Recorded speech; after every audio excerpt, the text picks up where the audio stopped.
സർവശക്തനായ ദൈവത്തിന്റെ അതിപരിശുദ്ധമായ നാമത്തിന് മഹത്വമുണ്ടാകട്ടെ. ഈ സന്ധ്യാസമയ കർത്താവിന്റെ പാദപീഠത്തിൽ പതിവ് പോലെയായിരിക്കുന്ന എല്ലാ ബഹുമാന്യരായ ദൈവദാസന്മാർക്കും ദൈവമക്കൾക്കും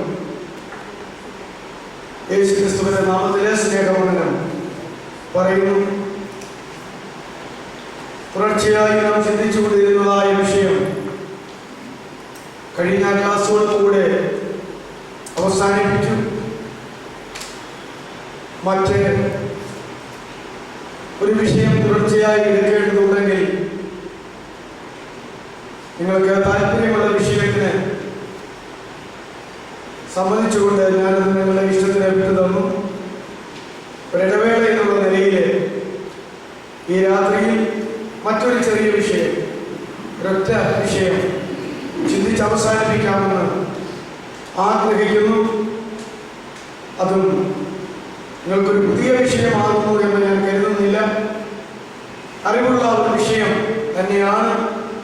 ഒരിക്കൽ കൂടെ ആവർത്തിച്ച് ചിന്തിക്കാമാണ് എന്ന് വിചാരിക്കുന്നു.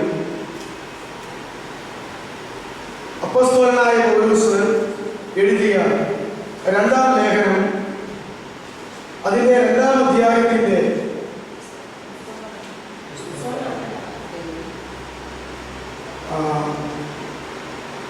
അപ്പോസ്തലനായ പത്രോസ് എഴുതിയ 2-ാം ലേഖനം. അപ്പോസ്തലനായ പത്രോസ് എഴുതിയ 2-ാം ലേഖനം 2-ാം അധ്യായം 4-ാമത്തെ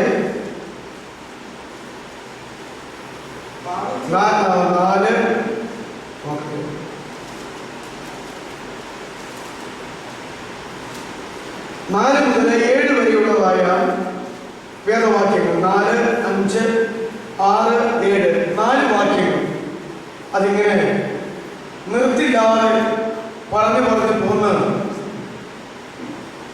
ആ 7-ാമത്തെ വാക്യത്തിന് എവിടെയാണ് നിർത്തിയിരിക്കുന്നു.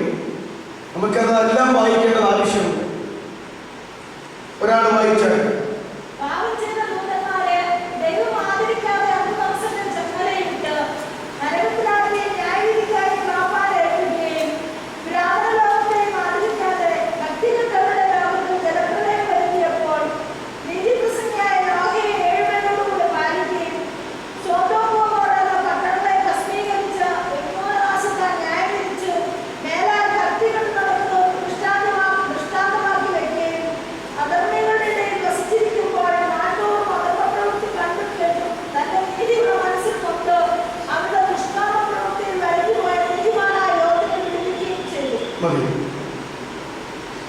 ഞാൻ പറഞ്ഞതുപോലെ 4-ാമത്തെ വാക്യം ആരംഭിച്ചിട്ട് പിന്നെ നിർത്തിയിരിക്കുന്നത് 7-ാമത്തെ വാക്യത്തിൽ.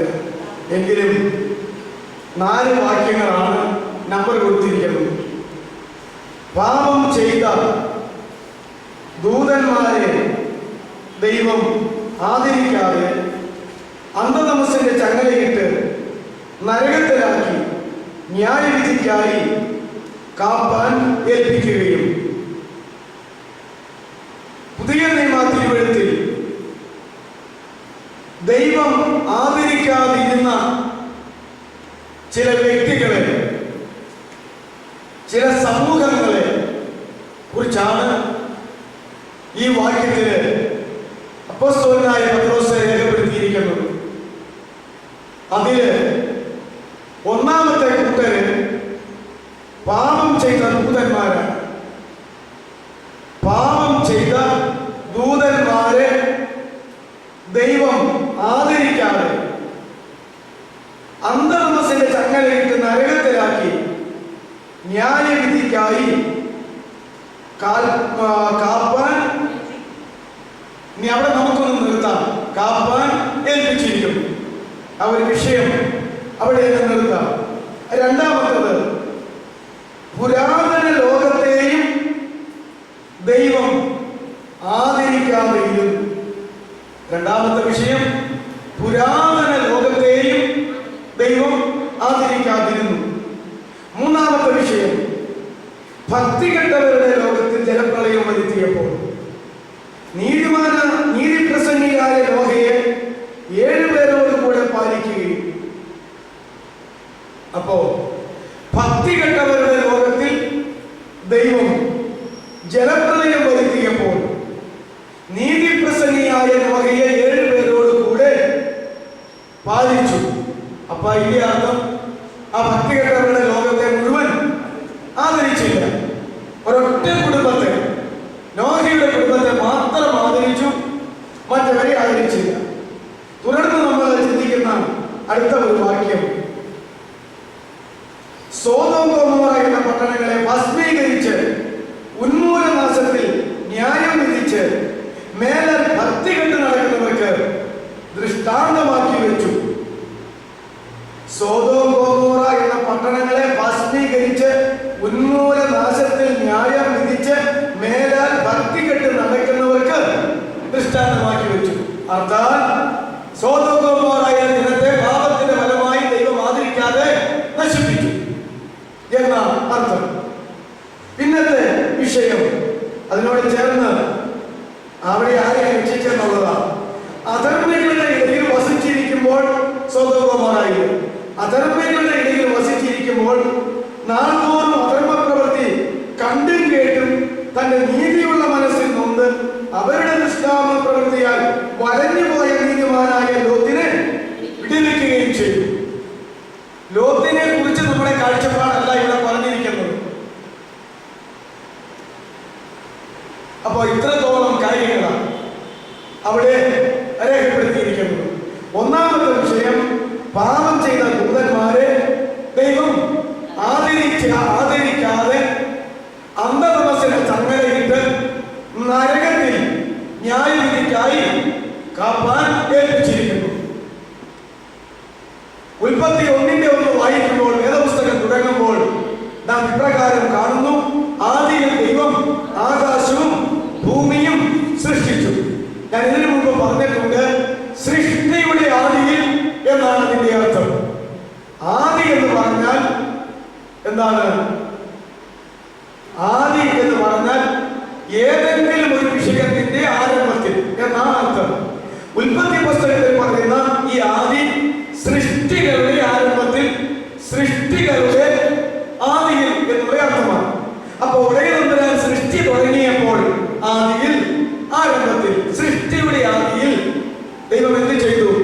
ആകാശത്തെയും ഭൂമിയെയും സൃഷ്ടിച്ചു. ഇംഗ്ലീഷ് ബൈബിളിൽ നിങ്ങൾക്കത് അറിയാം.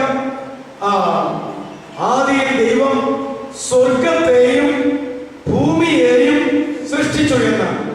മലയാളത്തിൽ ആകാശമാണ്.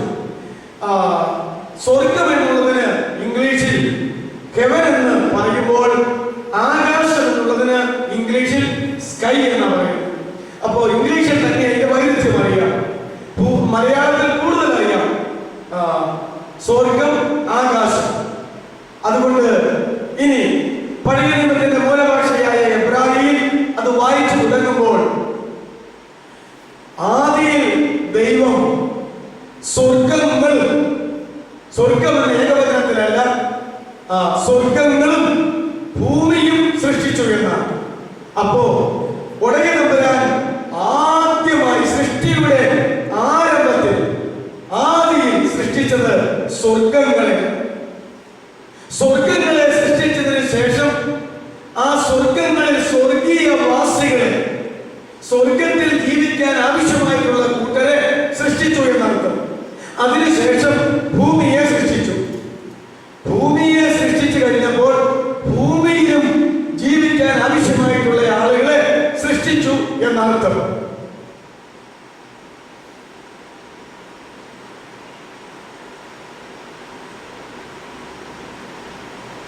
മലയാളത്തിൽ എഴുതിയ കാര്യം ഞാൻ പറഞ്ഞു, ഇംഗ്ലീഷിലെ കാര്യം ഞാൻ പറഞ്ഞു,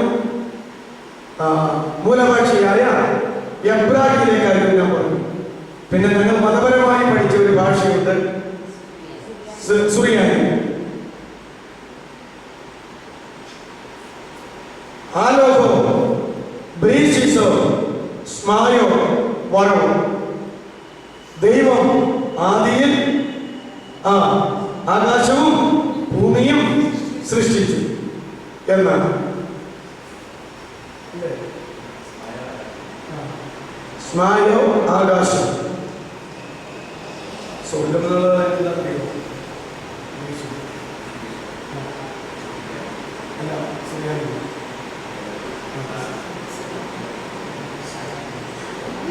ഈ സ്മായോ എന്ന് പറഞ്ഞാൽ അത് സ്വർഗത്തിനും ഈ ഭൂമിക്ക് മുകളിലേക്കുള്ള എല്ലാത്തിനും പറയുന്ന ഒരു കാര്യമാണ്. മുടിയപുത്രന്റെ ഭൂമിയിൽ മുടിയപുത്രന്റെ അപ്പനോടുള്ള പാപം ഏറ്റുപറച്ചിൽ ആ പ്രാർത്ഥന അറിയാം. അപ്പാ, ഞാൻ സ്വർഗത്തോടും നിന്നോടും പാപം ചെയ്തു പോയി. അവിടെയും ആകാശം സൃഷ്ടിച്ചെന്ന് പറയുന്ന സ്മായോ തന്നെയാണ്. കിത്തിസ് പശുമായോ, ആ സ്വർഗത്തിനെതിരായ എന്റെ പാപങ്ങൾ എന്ന അർത്ഥം.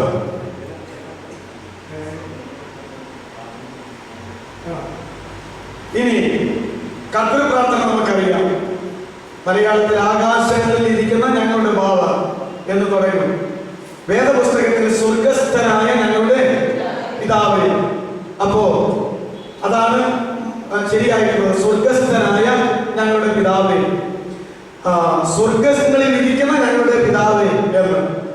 അപ്പോ മറ്റേത് ആകാശങ്ങളിൽ ഇരിക്കുന്ന ഞങ്ങളുടെ ബാവ. ആവോ സമം പിതാവ്. അതിന്റെ മലയാള ബാവ. അതിന്റെ മലയാള അത് തന്നെ മലയാളത്തിൽ എഴുതിയ ബാവ. അപ്പോ അവിടെ അത് സുറിയാനിൽ നോക്കുമ്പോൾ സ്മായുന്ന ആബുദ്സ്മായു എന്ന് പറഞ്ഞ പ്രാർത്ഥന ആരംഭിക്കുന്നു. അപ്പൊ ഞാൻ പറഞ്ഞത് ആ ഭാഷകളുടെ ഇതൊന്ന് ഗ്രഹിക്കാൻ വേണ്ടിയാണ്. അപ്പോ ആദിയിൽ ദൈവം തമ്പുരാൻ സൃഷ്ടിയുടെ ആദിയിൽ ആദ്യമായി സൃഷ്ടിച്ചത് ഭൂമിക്ക് മുകളിലുള്ള സ്വർഗങ്ങളാണ്. സ്വർഗങ്ങളെ സംബന്ധിച്ച് നമ്മൾ വേദപുസ്തകത്തിൽ പറയുന്നുണ്ട്. നമ്മൾ മറ്റൊരു വിഷയത്തിൽ ചിന്തിച്ചതാ. ഇപ്പോൾ മരിച്ചു ക്രിസ്തുവിനുള്ള പ്രത്യാശയിലും രക്ഷയുടെ അനുഭവത്തിലും മരിച്ചുപോയ വിശുദ്ധന്മാരുടെ ആത്മാക്കൾ മുഴുവൻ ആദാം മുതലുള്ളത് മുഴുവൻ ഇപ്പോൾ എവിടെയാ? മൂന്നാം സ്വർഗത്തിലാണ്. അതിന്റെ പേര് ദൈവത്തിന്റെ പരദീസം, അല്ലെങ്കിൽ അതിന്റെ പേര് മൂന്നാം സ്വർഗം. മൂന്നാം സ്വർഗം എന്ന് പറഞ്ഞപ്പോൾ നമുക്കറിയാം, ഭാഷയിൽ തന്നെ അതിന് താഴെയുള്ള സ്വർഗമുണ്ട്, രണ്ടാമത്തെ സ്വർഗമുണ്ട്, അതിന് താഴെ ഒന്നാമത്തെ സ്വർഗമുണ്ട്. ഇനി മുകളിലേക്ക് പോയാൽ ഒന്നാം സ്വർഗം കടന്ന് രണ്ടാം സ്വർഗം കടന്ന് മൂന്നാം സ്വർഗത്തിലേക്ക് കർത്താവായിരിക്കുന്ന യേശുവിന്റെ ക്രൂശമരണത്തിന് ശേഷം താൻ വലത്തുഭാഗത്തെ കള്ളൻ ആത്മാവോടുകൂടെ ഭൂമിയുടെ അധോഭാഗങ്ങളിലേക്ക് ഇറങ്ങി എന്ന് എഫേസ്യ 4-ാം അധ്യായത്തിൽ പറയുന്ന പോലെ ഇറങ്ങിയിട്ട് അവിടെ കിടന്ന പാതാള പ്രദേശായി കിടന്ന ഭക്തന്മാരെ പിടിച്ച് ഉയരത്തിൽ കയറി അവിടെ വെച്ചിട്ട് മനുഷ്യർക്ക് ദാനങ്ങളെ കൊടുത്തു. ആ ദാനമാണ് ദൈവസഭ, ആ ദാനമാണ് സഭാ ശുശ്രൂഷകന്മാര്, ആ ദാനമാണ് പരിശുദ്ധാത്മാവ്, ആ ദാനമാണ് ആത്മാവിന്റെ ശുശ്രൂഷകൾ എന്നെല്ലാം നമ്മൾ മനസ്സിലാക്കേണ്ടതായിട്ട് ഇരിക്കുന്നു. അപ്പൊ അങ്ങനെയാണ് ഈ ഒന്നാം സ്വർഗം, രണ്ടാം സ്വർഗം, മൂന്നാം സ്വർഗം, സ്വർഗാദി സ്വർഗം, പുരാതന സ്വർഗം, അനാദി സ്വർഗം എന്നിങ്ങനെ പറയുന്ന സ്വർഗം. ഇതിൽ ഏറ്റവും ഉന്നതമായ സ്വർഗത്തിലാണ് പിതാവായ ദൈവം സിംഹാസനം വെച്ച് ഇരിക്കുന്നത്. എന്നിട്ട് പണ്ട് കാലത്ത് റഷ്യക്കാര് ചന്ദ്രനിലേക്ക് പോകാൻ ആദ്യമായിട്ട് ഒരു പോക്ക് നടത്തി. അതിനുശേഷമാണ് അമേരിക്കക്കാർ പോയത്. അവർ ഈ ഭൂമിയുടെ ആകർഷണ പരിധിക്ക് അപ്പുറത്ത് ശൂന്യാകാശത്തിലേക്ക് കടന്നു കഴിഞ്ഞത് അവര് അന്നത്തെ പ്രധാനമന്ത്രിയായ ക്രൂഷ്ചേവിനോട് വിളിച്ചു പറഞ്ഞു, ഞങ്ങൾ ഭൂമി വിട്ടിട്ട് പോകുന്നു കേട്ടോ, ഈ ക്രിസ്ത്യാനികൾ പറയുന്ന ദൈവത്തെയും സ്വർഗത്തെയും ഒന്നും ഞങ്ങൾ ഇവിടെ കണ്ടിട്ടില്ല, ഇതുവരെയും കണ്ടിട്ടില്ല എന്ന് വിളിച്ചു പറഞ്ഞു. റഷ്യയുടെ വിശ്വാസം നിങ്ങൾക്കറിയാം. ആ കാലത്ത് അപ്പൊ അവരൊരു ആക്ഷേപിച്ച് പറഞ്ഞതാ, ഞങ്ങൾ ഭൂമി വിട്ടിട്ട് പോകുന്നു, പക്ഷേ ഈ ക്രിസ്ത്യാനികൾ പറയുന്ന ദൈവത്തെ ഒന്നും ഞങ്ങൾ ഇവിടെയൊന്നും കണ്ടിട്ടില്ല, അങ്ങനെ ഒരു സാധനം ഇവിടെയൊന്നും ഇല്ല എന്ന് പറഞ്ഞു. അപ്പൊ റഷ്യക്കാർ ഓർത്തത് ഈ ഭൂമിയുടെ ആകർഷണ പരിധി വിട്ട് അപ്പുറത്താ ആരിക്കണമെന്നാണ്, ദൈവം ഇരിക്കണമെന്നാണ്. എന്റെ പൊന്നെ, ഒന്നാം സ്വർഗം എന്ന് പറയുന്നത് മേഘമണ്ഡലം, രണ്ടാം സ്വർഗം എന്ന് പറയുന്നത് നക്ഷത്രമണ്ഡലം. അതുവരെ ഇന്ന് ശാസ്ത്രജ്ഞന്മാർ കണ്ടുപിടിച്ചിട്ടില്ല. അതിന് മുകളില വിശുദ്ധന്മാരുടെ ആത്മാക്കൾ വസിക്കുന്ന മൂന്നാം സ്വർഗമായ ദൈവത്തിന്റെ പർദീസ.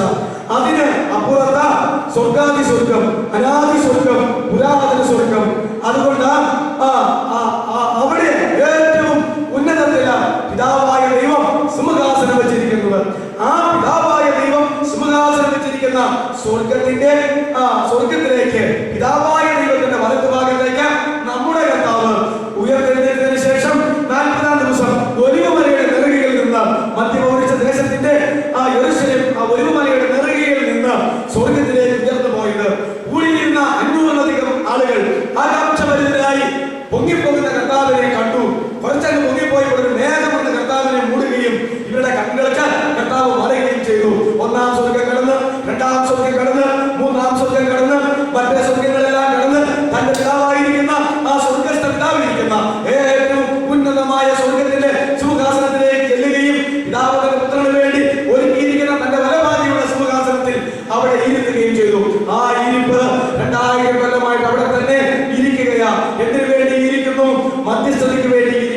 മഹാപൗരോഹിത്യ പ്രാർത്ഥനയ്ക്ക് വേണ്ടി അവൻ അവിടെ ഇരിക്കുന്നു. എന്നാൽ ആ ഇരുന്നവനായ കർത്താവിനെ ക്രൈസ്തവ സഭയുടെ ഒന്നാമത്തെ രക്തസാക്ഷിയായ സ്തെഫാനോസ് സ്വർഗ്ഗം തുറന്ന് കാണുമ്പോൾ പിതാവായ ദൈവത്തെയും അവന്റെ വലതുഭാഗത്ത് കർത്താവായ യേശു നിൽക്കുന്നതായിട്ടും ഞാൻ കാണുന്നു എന്ന് വിളിച്ചു പറഞ്ഞു. അതുകൊണ്ട് ഇപ്രകാരമുള്ള കാര്യങ്ങളെല്ലാം നമ്മൾ മനസ്സിലാക്കുന്നു. നമുക്ക് വിഷയത്തിലേക്ക് മടങ്ങി വരാം. അങ്ങനെ സ്വർഗത്തെ സൃഷ്ടിച്ചു, സ്വർഗീയ വാസികളെ സൃഷ്ടിച്ചു. അവിടെയാണ് ഈ മാലാഖമാരെ, ദൂതന്മാരെ സൃഷ്ടിച്ചത്. അങ്ങനെ സൃഷ്ടിച്ച മാലാഖമാരിൽ അവരുടെ ലീഡറായിരിക്കുന്ന ലൂസിഫർ എന്ന് പേരുള്ള, മലയാളത്തിൽ അരുണോദയപുത്രൻ, അതാണ് ലൂസിഫർ എന്ന് പേരുള്ളതായിരിക്കുന്ന ആ പ്രധാന ദൂതനെയും അവന്റെ കീഴിൽ എത്ര എണ്ണം കൊണ്ടെന്ന് ഇതുവരെ വെളിപ്പെടുത്തിയിട്ടില്ല അനേക ദൂതഗണങ്ങളെയും സൃഷ്ടിച്ചു എന്ന് നമ്മൾ മനസ്സിലാക്കുന്നു. അങ്ങനെ ലൂസിഫർ ദൈവത്തോട് മറുതലിച്ച് പാപം ചെയ്ത് അവനെ ആക്കി വെച്ചിരുന്നതായ സ്ഥലത്ത് നിന്ന് അവനെ തട്ടി താഴോട്ട് ഇട്ടു എന്ന് വേദപുസ്തകം പഠിപ്പിക്കുന്നു. അത് യെഹെസ്കേൽ പ്രവചനം 28-ാം അധ്യായത്തിലും യെശയ്യാ പ്രവചനം 14-ാം അധ്യായത്തിലുമാണ്. അതുകൊണ്ട് മാലാഖമാരുടെ പ്രധാനി ലൂസിഫർ ആയിരുന്നുവെന്നും ആ ലൂസിഫർ പാപം ചെയ്തുവെന്നും അവന്റെ പാപം എന്തായിരുന്നുവെന്നും അവന്റെ ഹൃദയത്തിൽ എന്തെല്ലാം അവൻ പറഞ്ഞത് എന്നും ദൈവം അവന്റെ ഹൃദയത്തെ അറിഞ്ഞ് പാപത്തെ അറിഞ്ഞ് ദൈവം അവനെ ശിക്ഷിച്ച് അവനായിരുന്ന സ്ഥലത്ത് നിന്ന് അവനെ താഴോട്ട് തള്ളിയിട്ടുവെന്നും ആ വേദഭാഗങ്ങളിൽ സവിസ്തരമായി രേഖപ്പെടുത്തിയിട്ടുണ്ട്. യെഹെസ്കേൽ 28, യെശയ്യാ 14 ഈ 2 അധ്യായങ്ങൾ വായിക്കുമ്പോൾ അങ്ങനെ ലൂസിഫറിന്റെയും കൂട്ടരെയും അവരുടെ ആദ്യത്തെ അവസ്ഥയെയും പാപം ചെയ്തിട്ട് അന്ന് മുതൽ ഇന്ന് വരെയുള്ള അവസ്ഥകളെ സംബന്ധിച്ചും ഒക്കെ നമുക്ക് മനസ്സിലാക്കുവാനായിട്ട് അവിടെ കഴിയും എന്ന് നമ്മൾ ഓർക്കേണ്ടതാണ്. ഞാൻ പറഞ്ഞു വരുന്നത്, പാപം ചെയ്ത ദൂതന്മാരെ ദൈവം ആദരിച്ചില്ല. പാപം ചെയ്ത ദൂതന്മാരെ ദൈവം ആദരിച്ചില്ല. ലൂസിഫറിനെയും കൂട്ടരെയും ദൈവം ആദരിച്ചില്ല. അവരെ ശിക്ഷിച്ചു. അവരിരുന്ന സ്ഥലത്ത് നിന്ന് അവരെ താഴോട്ട് ചവിട്ടി താഴ്ത്തി ഇട്ടിരിക്കുകയാണ്. അവർ എവിടെ വരെ താഴ്ന്നു വന്നു എന്ന് ചോദിച്ചാൽ മധ്യാകാശം വരെ താഴ്ന്നു വന്നിട്ടുണ്ട്. അന്തരീക്ഷം വരെ, ആയാർ വരെ.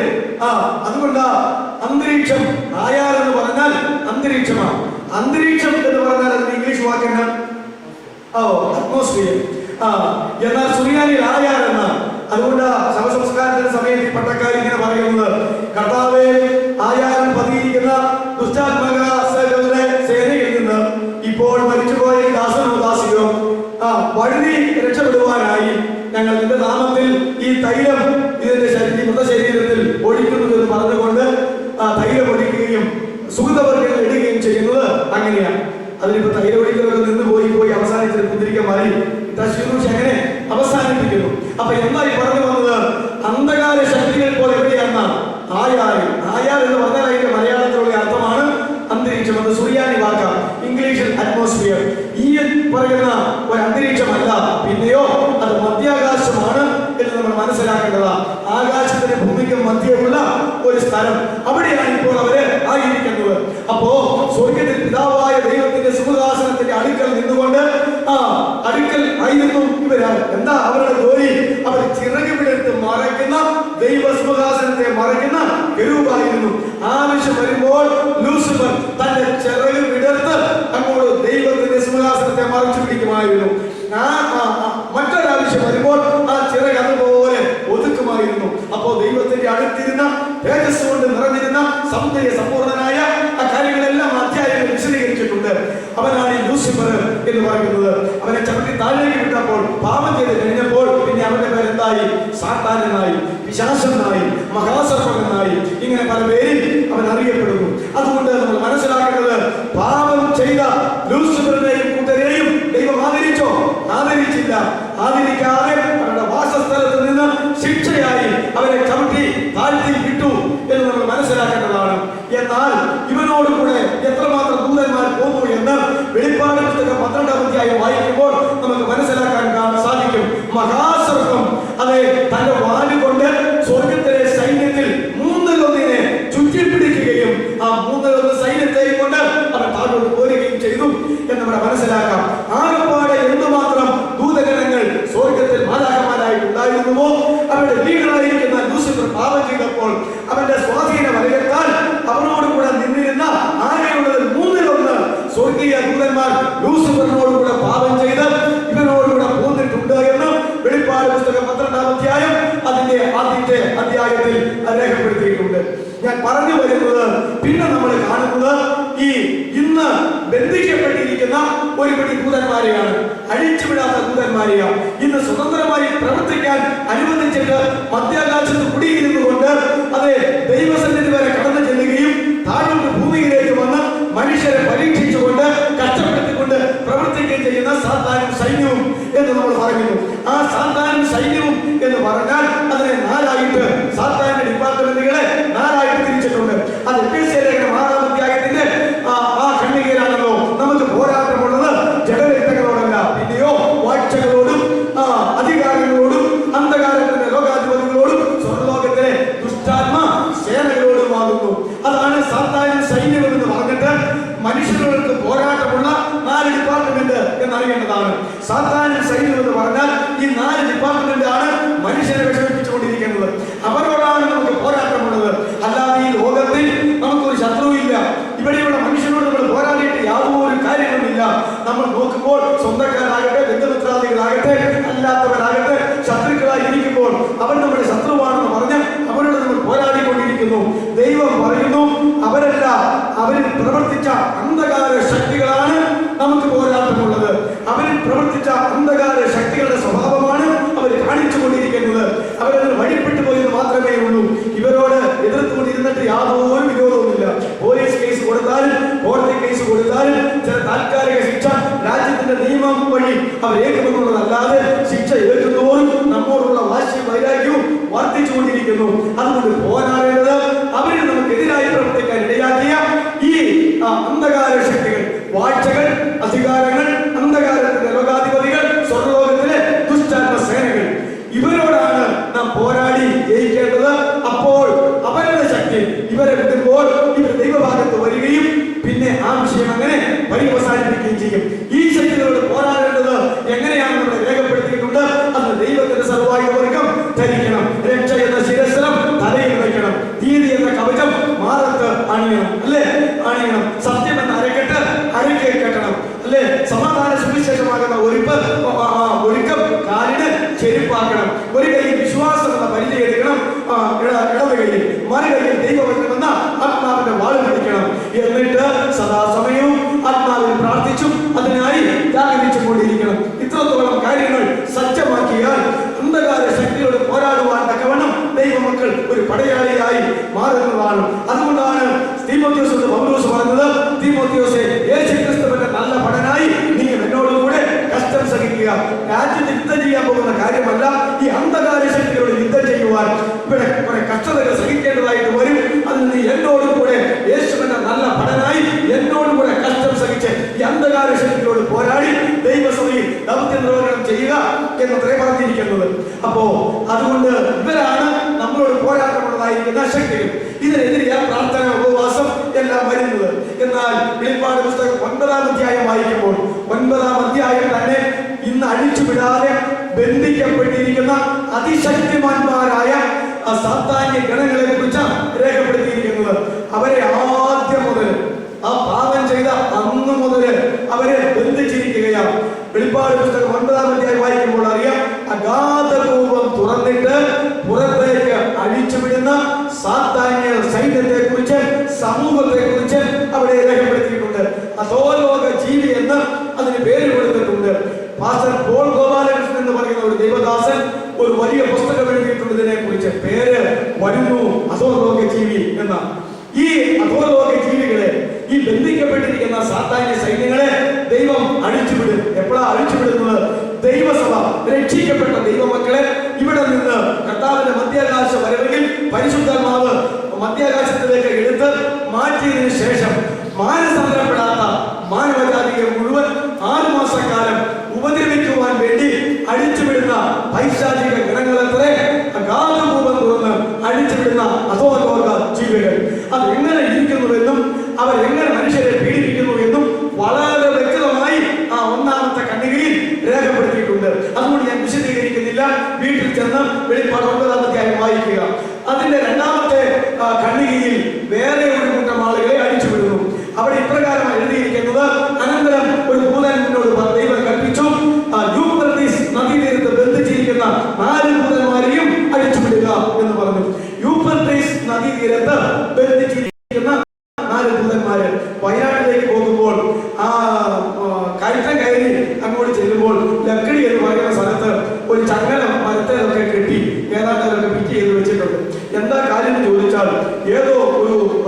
പ്രഗത്ഭനായ ശാസ്ത്രജ്ഞനാണ് ഈ വഴി കണ്ടുപിടിച്ചത്.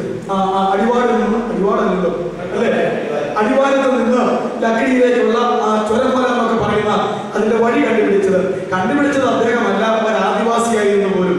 ആദിവാസികൾക്ക് വനത്തിലെ കാര്യങ്ങളൊക്കെ അറിയാം. ഇടുക്കി ഡാം കണ്ടുപിടിച്ചത് ആരാ? സത്യത്തിൽ മലകര എസ്റ്റേറ്റിൽ സൂപ്രണ്ടായിരുന്ന ഒരു ദൈവദാസനാണ്. നായാട്ടിന് പോയപ്പോൾ തന്നെ എന്നും സഹായിച്ചു കൊണ്ടിരിക്കുന്ന ആദിവാസി. അതാണ് കുറവൻ, അതാണ് കൊലുമ്പൻ അല്ല, അത് കൊലുമ്പൻ. ആളുടെ പേര്, ആദിവാസിയുടെ പേര് കൊലുമ്പൻ. കൊലുമ്പൻ സമാധി അവിടെ ഉണ്ടാക്കി വെച്ചിട്ടുണ്ട്. കൊലുമ്പനെ അടക്കിയ സമാധി അവിടെ വെച്ചിട്ടുണ്ട് എന്ന് പറഞ്ഞ കണക്ക് ഇതൊരു ആദിവാസിയെ കാണിച്ചു കൊടുത്തത്. താഴെ മുതൽ മുകൾ വരെയും മുകൾ മുതൽ താഴെ വരെയുമുള്ള പാത മനസ്സിലാക്കി അവരല്ലേ അതെല്ലാം റിക്കാർഡാക്കി സെറ്റിലാക്കി കഴിഞ്ഞപ്പോൾ ഞാൻ കേട്ടിട്ടുള്ളത് തന്റെ തോക്കെടുത്ത് ഈ മനുഷ്യനെ വെടിവെച്ചു കൊന്നു, അവനെ അവിടെ ഇട്ടു. കാരണം ഇത് കണ്ടുപിടിച്ച പ്രസക്തി പ്രശംസ ആർക്ക് കിട്ടണം? ഇദ്ദേഹത്തിന് കിട്ടണം. പക്ഷെ പിന്നീട് നാം കേൾക്കുന്നത് അതിലെ വണ്ടി കയറി ഇറങ്ങും, ആളുകൾക്ക് നടക്കാൻ മേലെ ആശുപത്രി വന്നാ പറയുന്നു. അങ്ങനെ എന്തോ ചെയ്ത് ഇവന്റെ ദുരാത്മാവിനെ പിടിച്ച് ലക്കിടികൾ ബന്ധിച്ചു വെച്ചിരിക്കുന്നതാണ് ഞാനും നോക്കി കണ്ടിട്ടുണ്ട്. ഒരു മരത്തേലേക്ക് ഒരു ചങ്ങല ഇട്ടിട്ട് ഇവിടെ ഏതാണ്ട് കാണിച്ച് ഒരു സമാധി പോലെ ഉണ്ടാക്കി വെച്ചിട്ട് അത്തേലേക്ക് ഇങ്ങനെ ബന്ധിച്ച് വെച്ചിരിക്കുകയാണ്. ഇതതിന്റെ അധികം. അപ്പൊ ഞാൻ പറഞ്ഞത് ലക്കിടി എന്ന് പറയുന്ന സ്ഥലത്ത് ചെല്ലുമ്പോൾ കൊലുമ്പന്റെ ദുരാത്മാവിനെ അവിടെ മരത്തിൽ ബന്ധിച്ചിരിക്കുന്ന ചങ്ങല നിങ്ങൾക്ക് കാണാനായിട്ട് കഴിയും. ഇടുക്കിയിൽ ചെന്ന് കഴിഞ്ഞാൽ ചങ്ങലയൊന്നുമില്ല.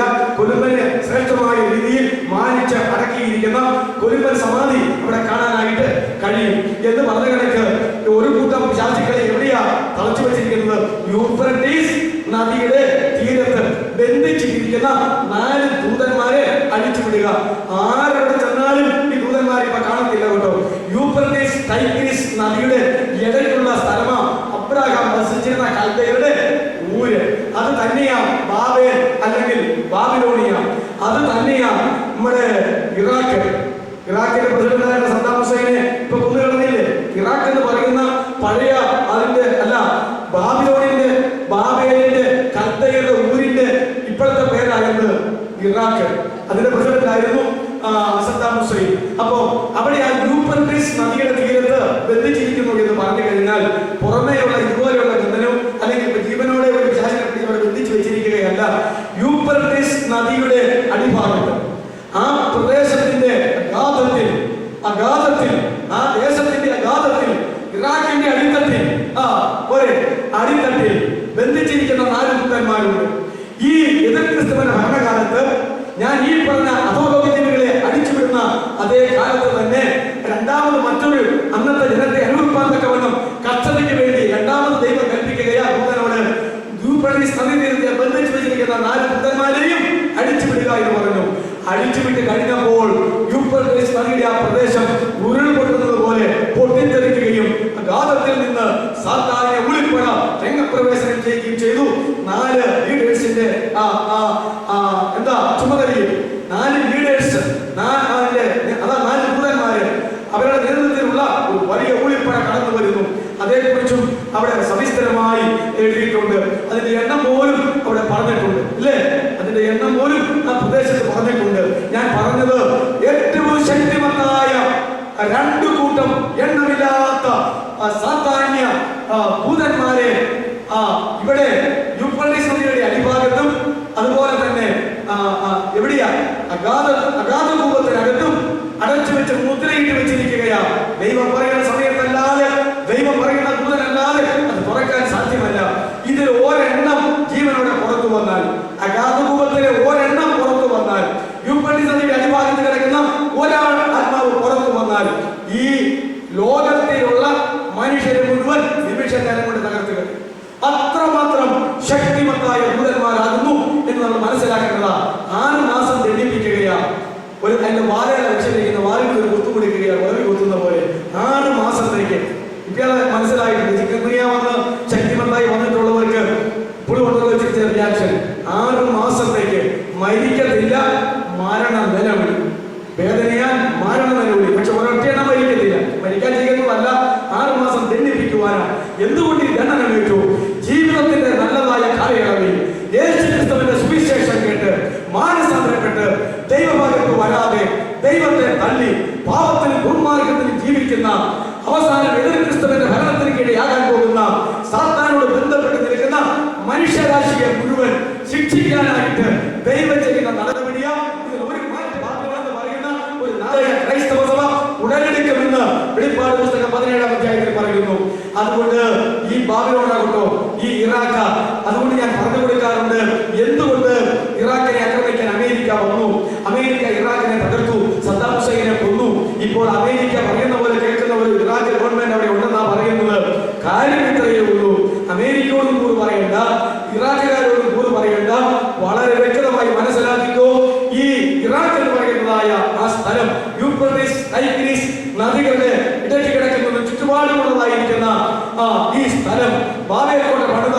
സ്ഥലം. ഒന്നാമത്തെ ബാബിലോൺ സാമ്രാജ്യമായിരിക്കുന്ന നെബൂഖദ്നേസറും ബേൽശസ്സർ വരെയുള്ളതായിരിക്കുന്ന രാജാക്കന്മാർ ഭരിച്ച ലോകത്തിലെ സാമ്രാജ്യങ്ങളുടെ മകുടമായി നിന്നിരുന്ന ബാബിലോൺ സാമ്രാജ്യത്തിന്റെ ആ ഏരിയ, അവിടെ ഇനി ലോകത്തിലേക്കും ഏറ്റവും വലിയ വാണിജ്യ കേന്ദ്രത്തിന്റെ ഹെഡ് ഓഫീസ് ആയിട്ട് ഈ ബാബിലോൺ മാറേണ്ടതായിട്ടിരിക്കുന്നു. അതിന് തക്കവണ്ണം ഇറാഖിനെ പണിതെടുക്കേണ്ടിയിരിക്കുന്നു. അങ്ങനെ പറയണമെങ്കിൽ ഇന്നത്തെ ഇറാഖ് നശിക്കേണ്ടിയിരിക്കുന്നു. ഇറാഖ് നശിച്ചപ്പോൾ ഇറാഖിന്റെ ചുറ്റുപാടിലുള്ളതായിരിക്കുന്ന ആളുകൾ അമേരിക്ക വെല്ലുവിളിക്കുന്നുണ്ടെങ്കിലും ഒരു ക്രിയ നടക്കാൻ പോകുന്നില്ല. ഈ ഇറാഖ് അന്ത്യകാല ബാബിലോണായി വെളിപ്പാട് പുസ്തകം 18-ാം അധ്യായത്തിൽ പറയുന്നത് പോലെ പണിതുയർത്തപ്പെടുമെന്ന് ദൈവത്തിന്റെ മാറ്റമില്ലാത്ത വചനം പണിയുന്നു. നമുക്ക് ആയുസ് കുറെ നാളുകളെ ഉണ്ടെങ്കിൽ, കർത്താവിന്റെ വരവിന് താമസമുണ്ടെങ്കിൽ നമ്മുടെ കണ്ണുകൊണ്ട് തന്നെ അത് കാണുവാൻ ഇടയാകും എന്ന് നമ്മൾ ഓർക്കേണ്ടതാണ്. അതുകൊണ്ട് അത് സംഭവിക്കാനായിട്ട് പോവുകയാണ്. നമുക്ക് വിഷയത്തിലേക്ക് മടങ്ങി വരാം. നമ്മുടെ ഒന്നാമത്തെ വിഷയം എന്താ? പാപം ചെയ്തിട്ടുള്ള ദൂതന്മാരെ ദൈവം ആദരിച്ചിട്ടില്ല. നമ്മളിപ്പോൾ സാധാരണ സൈന്യത്തെയും ആദരിച്ചിട്ടില്ല. അതിൽ ഏറ്റവും ശക്തിമത്തായവരെ അടച്ചു വെച്ചിരിക്കുകയാണ്, അല്ലെ? ബാക്കിയുള്ളവരെ പ്രവർത്തിക്കാൻ അനുവദിച്ചു വെച്ചിരിക്കുകയാണ് എന്നൊക്കെ നമ്മൾ മനസ്സിലാക്കി. നാം എന്താ ഇവിടെ വായിച്ചത്? പാപം ചെയ്ത ദൂതന്മാരെ ദൈവം ആദരിക്കാതെ അന്ധതമസിന്റെ ചങ്ങലയിട്ട് നരകത്തിലാക്കി ന്യായവിധിക്കായി കാപ്പാൻ ഏൽപ്പിക്കുകയും ഈ അഴിച്ചുവിടാത്ത ഇവരെല്ലാം ന്യായവിധിക്കായിട്ട് അന്ധകാലത്തിൽ നരകത്തിൽ എന്ന് പറഞ്ഞിരിക്കുന്ന വാക്ക് പാതാളമെന്ന് നരകമെന്ന് മാറി മാറി തർജ്ജമ ചെയ്യാവുന്ന ന്യായവിധിക്ക് ശേഷമുള്ള തീയും ഗന്ധവും കത്തുന്ന നിത്യമായ തീപ്പൊരിയിലേക്ക് ഇവരെ തള്ളുന്നുള്ളൂ. അതുകൊണ്ടാണല്ലോ പറഞ്ഞിരിക്കുന്നത്, ഒരു മനുഷ്യന് വേണ്ടി ദൈവം നരകമൊരുക്കിയിട്ടില്ല. മത്തായിയുടെ സുവിശേഷം 25-ാം അധ്യായം വായിക്കുമ്പോൾ ശപിക്കപ്പെട്ടവരെ എന്നെ വിട്ട് പിശാചിനും അവന്റെ ദൂതന്മാർക്കും ഒരുക്കിയിരിക്കുന്ന നിത്യാഗ്നിയിലേക്ക് പോയിക്കൊള്ളുവി എന്ന് പറയും. സാത്താനും സൈന്യത്തിനും വേണ്ടിയിട്ടാണ് ദൈവം നമ്പുരാൻ നരകമൊരുക്കിയിരിക്കുന്നത്, തീ നരകമൊരുക്കിയിരിക്കുന്നത്. ജീവിതകാലത്ത് ദൈവത്തെ തള്ളി ഇവരുടെ കൂടെ പോയിട്ടുള്ള എല്ലാവരെയും അവരോടുകൂടെ വിടുകയല്ലാതെ ദൈവത്തിന് മറ്റൊരു സ്ഥലവും മറ്റൊരനുഭവവും അവർക്ക് കൊടുക്കാനായിട്ടില്ല എന്ന് നമ്മൾ മനസ്സിലാക്കേണ്ടതാണ്. ആകയാൽ ആ കാര്യം നമ്മുടെ ശ്രദ്ധയിൽ ഇരിക്കട്ടെ. പാപം ചെയ്ത ദൂതന്മാരെ ദൈവം ആദരിച്ചിട്ടില്ല. അവരെ അന്ധതമസിന്റെ ചങ്ങലയിട്ട് അന്ധകാലത്തിന് കീഴിൽ ബന്ധിച്ചു വെച്ചിരിക്കുന്നു. പുറത്തു വരാനായിട്ട് പറ്റത്തില്ല. എന്തിനു വേണ്ടി? ന്യായവിധിക്ക് വേണ്ടി കാക്കാൻ ഏൽപ്പിച്ചിരിക്കുന്നു. അന്ധതമസിന്റെ ചങ്ങലയെ കുറിച്ച് ഞാൻ നിങ്ങളോട് പറഞ്ഞതാ. മോശ ഇസ്രായേൽ മക്കളെ വിധിക്കാൻ ചെന്നിട്ട് ഫറവോ സമ്മതിക്കാത്തത് കൊണ്ട് ദൈവത്തിന്റെ കൽപ്പന പ്രകാരം കുറെ ബാധകൾ വരുത്തി. 10ാമത്തെ ബാധയായ കടുകുൽ സമകാലത്തോടു കൂടിയാണ് അവർ വിട്ടുപോകുന്നത്. അതിൽ ഒരു ബാധയാണ് 3 ദിവസം അല്ലേ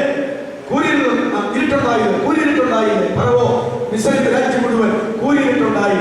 ആ കൂരിരുട്ട് എന്ന് പറയുന്നത് സ്പർശന ശക്തിയുള്ള ഇരുട്ടായിരുന്നു. അതാണ് നമ്മൾ മനസ്സിലാക്കേണ്ടത്. സ്പർശന ശക്തിയുള്ള ഇരുട്ടായിരുന്നു. ഇന്നത്തെ ഇരുട്ടിന് സ്പർശന ശക്തിയില്ല, കാണാൻ വരുന്നത് മാത്രമേ ഉള്ളൂ, അല്ലെ? ഏത് രാത്രിയിലും നമുക്ക് നടക്കാം, പരിചയമുള്ളവർക്കൊക്കെ നടക്കാം. ഏത് കൂരിരുട്ടാണെങ്കിലും വെട്ടമുണ്ടെങ്കിലും നടക്കാം. വെട്ടമുണ്ടെങ്കിൽ പിന്നെ ഇരുട്ട് മാറിയല്ലോ. രാത്രിയിലെല്ലാം നമുക്ക് തപ്പി നടന്ന് പോകാനായിട്ട് പറ്റും. പക്ഷേ സ്പർശന ശക്തിയുള്ള ഇരുട്ട് എന്ന് പറയുന്നത് നമ്മെ ബലമായി സ്പർശിച്ചുകൊണ്ടിരിക്കും. മനുഷ്യൻ സ്പർശിക്കുന്നത് പോലെ, കള്ളന്റെ കൈക്ക് പോലീസുകാരൻ സ്പർശിച്ച് ചങ്ങലയിട്ട് ബന്ധിച്ച് അറസ്റ്റ് ചെയ്യുന്നത് പോലെ ഉള്ള ഒരു ഇരുട്ടാണ് ഇത്. അതുകൊണ്ട് ആ ഇരുട്ട് വരുത്തിയാൽ അനങ്ങാൻ നിവൃത്തിയില്ല. 3 രാപ്പകൽ മുഴുവൻ മിസ്രൈമിലുള്ള ഫറവോയും ആ രാജ്യത്തുള്ള സകല ആളുകളും ജീവനുള്ള പക്ഷി മൃഗങ്ങൾ മനുഷ്യന് മുഴുവൻ അനങ്ങിയിട്ടില്ല. അനങ്ങാൻ കഴിയാതെ വണ്ണം ആയിപ്പോയി സ്പർശന ശക്തിയുള്ള ഇരുട്ടെന്ന് പറയുന്നത്. ദൈവത്തിന് അറസ്റ്റ് ചെയ്യാൻ ഒരു താമസവുമില്ല. ശരി, കെട്ടടാന്ന് പറയുമ്പോൾ കൈ ഇങ്ങനെ വെച്ചു കൊടുക്കും. ഇരുട്ടിനാൽ ബന്ധിക്കപ്പെടണം എന്ന് പറഞ്ഞു കഴിയുമ്പോൾ ഈ കൈ ഇവിടുന്ന് അനങ്ങാത്ത വിധം എന്താ ആശ്ചര്യയിരിക്കുന്നത്? ചങ്ങലയല്ല, സ്പർശിക്കുന്ന ഇരുട്ട്. ഈ കൈ പോലുമില്ല. അതുകൊണ്ട് വെളിച്ചമില്ലാത്ത സ്പർശിക്കുന്ന ഇരുട്ടാണ് മിസ്രൈം രാജ്യത്തുണ്ടായത്. ഈ അന്ധതമസിനാൽ ചങ്ങലയിട്ടിരിക്കുന്നു എന്ന് പറഞ്ഞിരിക്കുന്നത് അതുകൊണ്ട് സ്പർശന ശക്തിയുള്ള ഇരുട്ടിനാൽ ഒരുത്തനെ അവിടെ ആക്കിയാൽ ദൈവം പറയുന്നത് വരെ അവിടെ തന്നെ ഇരിക്കും. ഞാനിവിടെ രസകരമായി പറഞ്ഞിട്ടുണ്ടല്ലോ, സ്പർശിക്കുന്ന ഇരുട്ട് മിസ്രൈം രാജ്യത്ത് വന്നപ്പോൾ ചിലർ ബാത്റൂമിലായിരുന്നു, ചിലർ ഭക്ഷണ മേശയിലായിരുന്നു, ചിലർ ഉറക്കത്തിലായിരുന്നു, ചിലർ അങ്ങനെയായിരുന്നു ഇങ്ങനെയായിരുന്നു. എല്ലാം 3 ദിവസം അങ്ങനെ തന്നെ ഇരുന്നു. അനങ്ങാം എന്ന് പറഞ്ഞ പോലെ സാത്താനെ അനക്കാൻ കഴിയാത്ത സ്പർശന ശക്തിയുള്ള ഇരുട്ട അന്ധതമസിന്റെ ചങ്ങലയാൽ അന്ധകാലത്തിന് കീഴിൽ ന്യായവിധിക്ക് വേണ്ടി കാപ്പാനായിട്ട് ഈ പാപം ചെയ്ത ദൂതന്മാരെ ഏൽപ്പിച്ചിരിക്കുന്നു. പ്രിയമുള്ളവരെ, ഈ ദൂതന്മാര് പാപം ചെയ്തിട്ട് നിങ്ങൾ മനസ്സിലാക്കുന്നുണ്ടോ? ഇവർക്ക് മാനസാന്തരം വരുത്താനായിട്ട് അവരുടെ രക്ഷകനായിട്ടാണോ കർത്താവായിരിക്കുന്ന യേശുവിനെ അയച്ചിരിക്കുന്നത്? അല്ല. അവർക്ക് പിന്നെ മറ്റൊന്നുമില്ല. അപ്പം തന്നെ അവരുടെ ശിക്ഷ കൊടുത്തിരിക്കുകയാണ്. പ്രവർത്തിക്കാൻ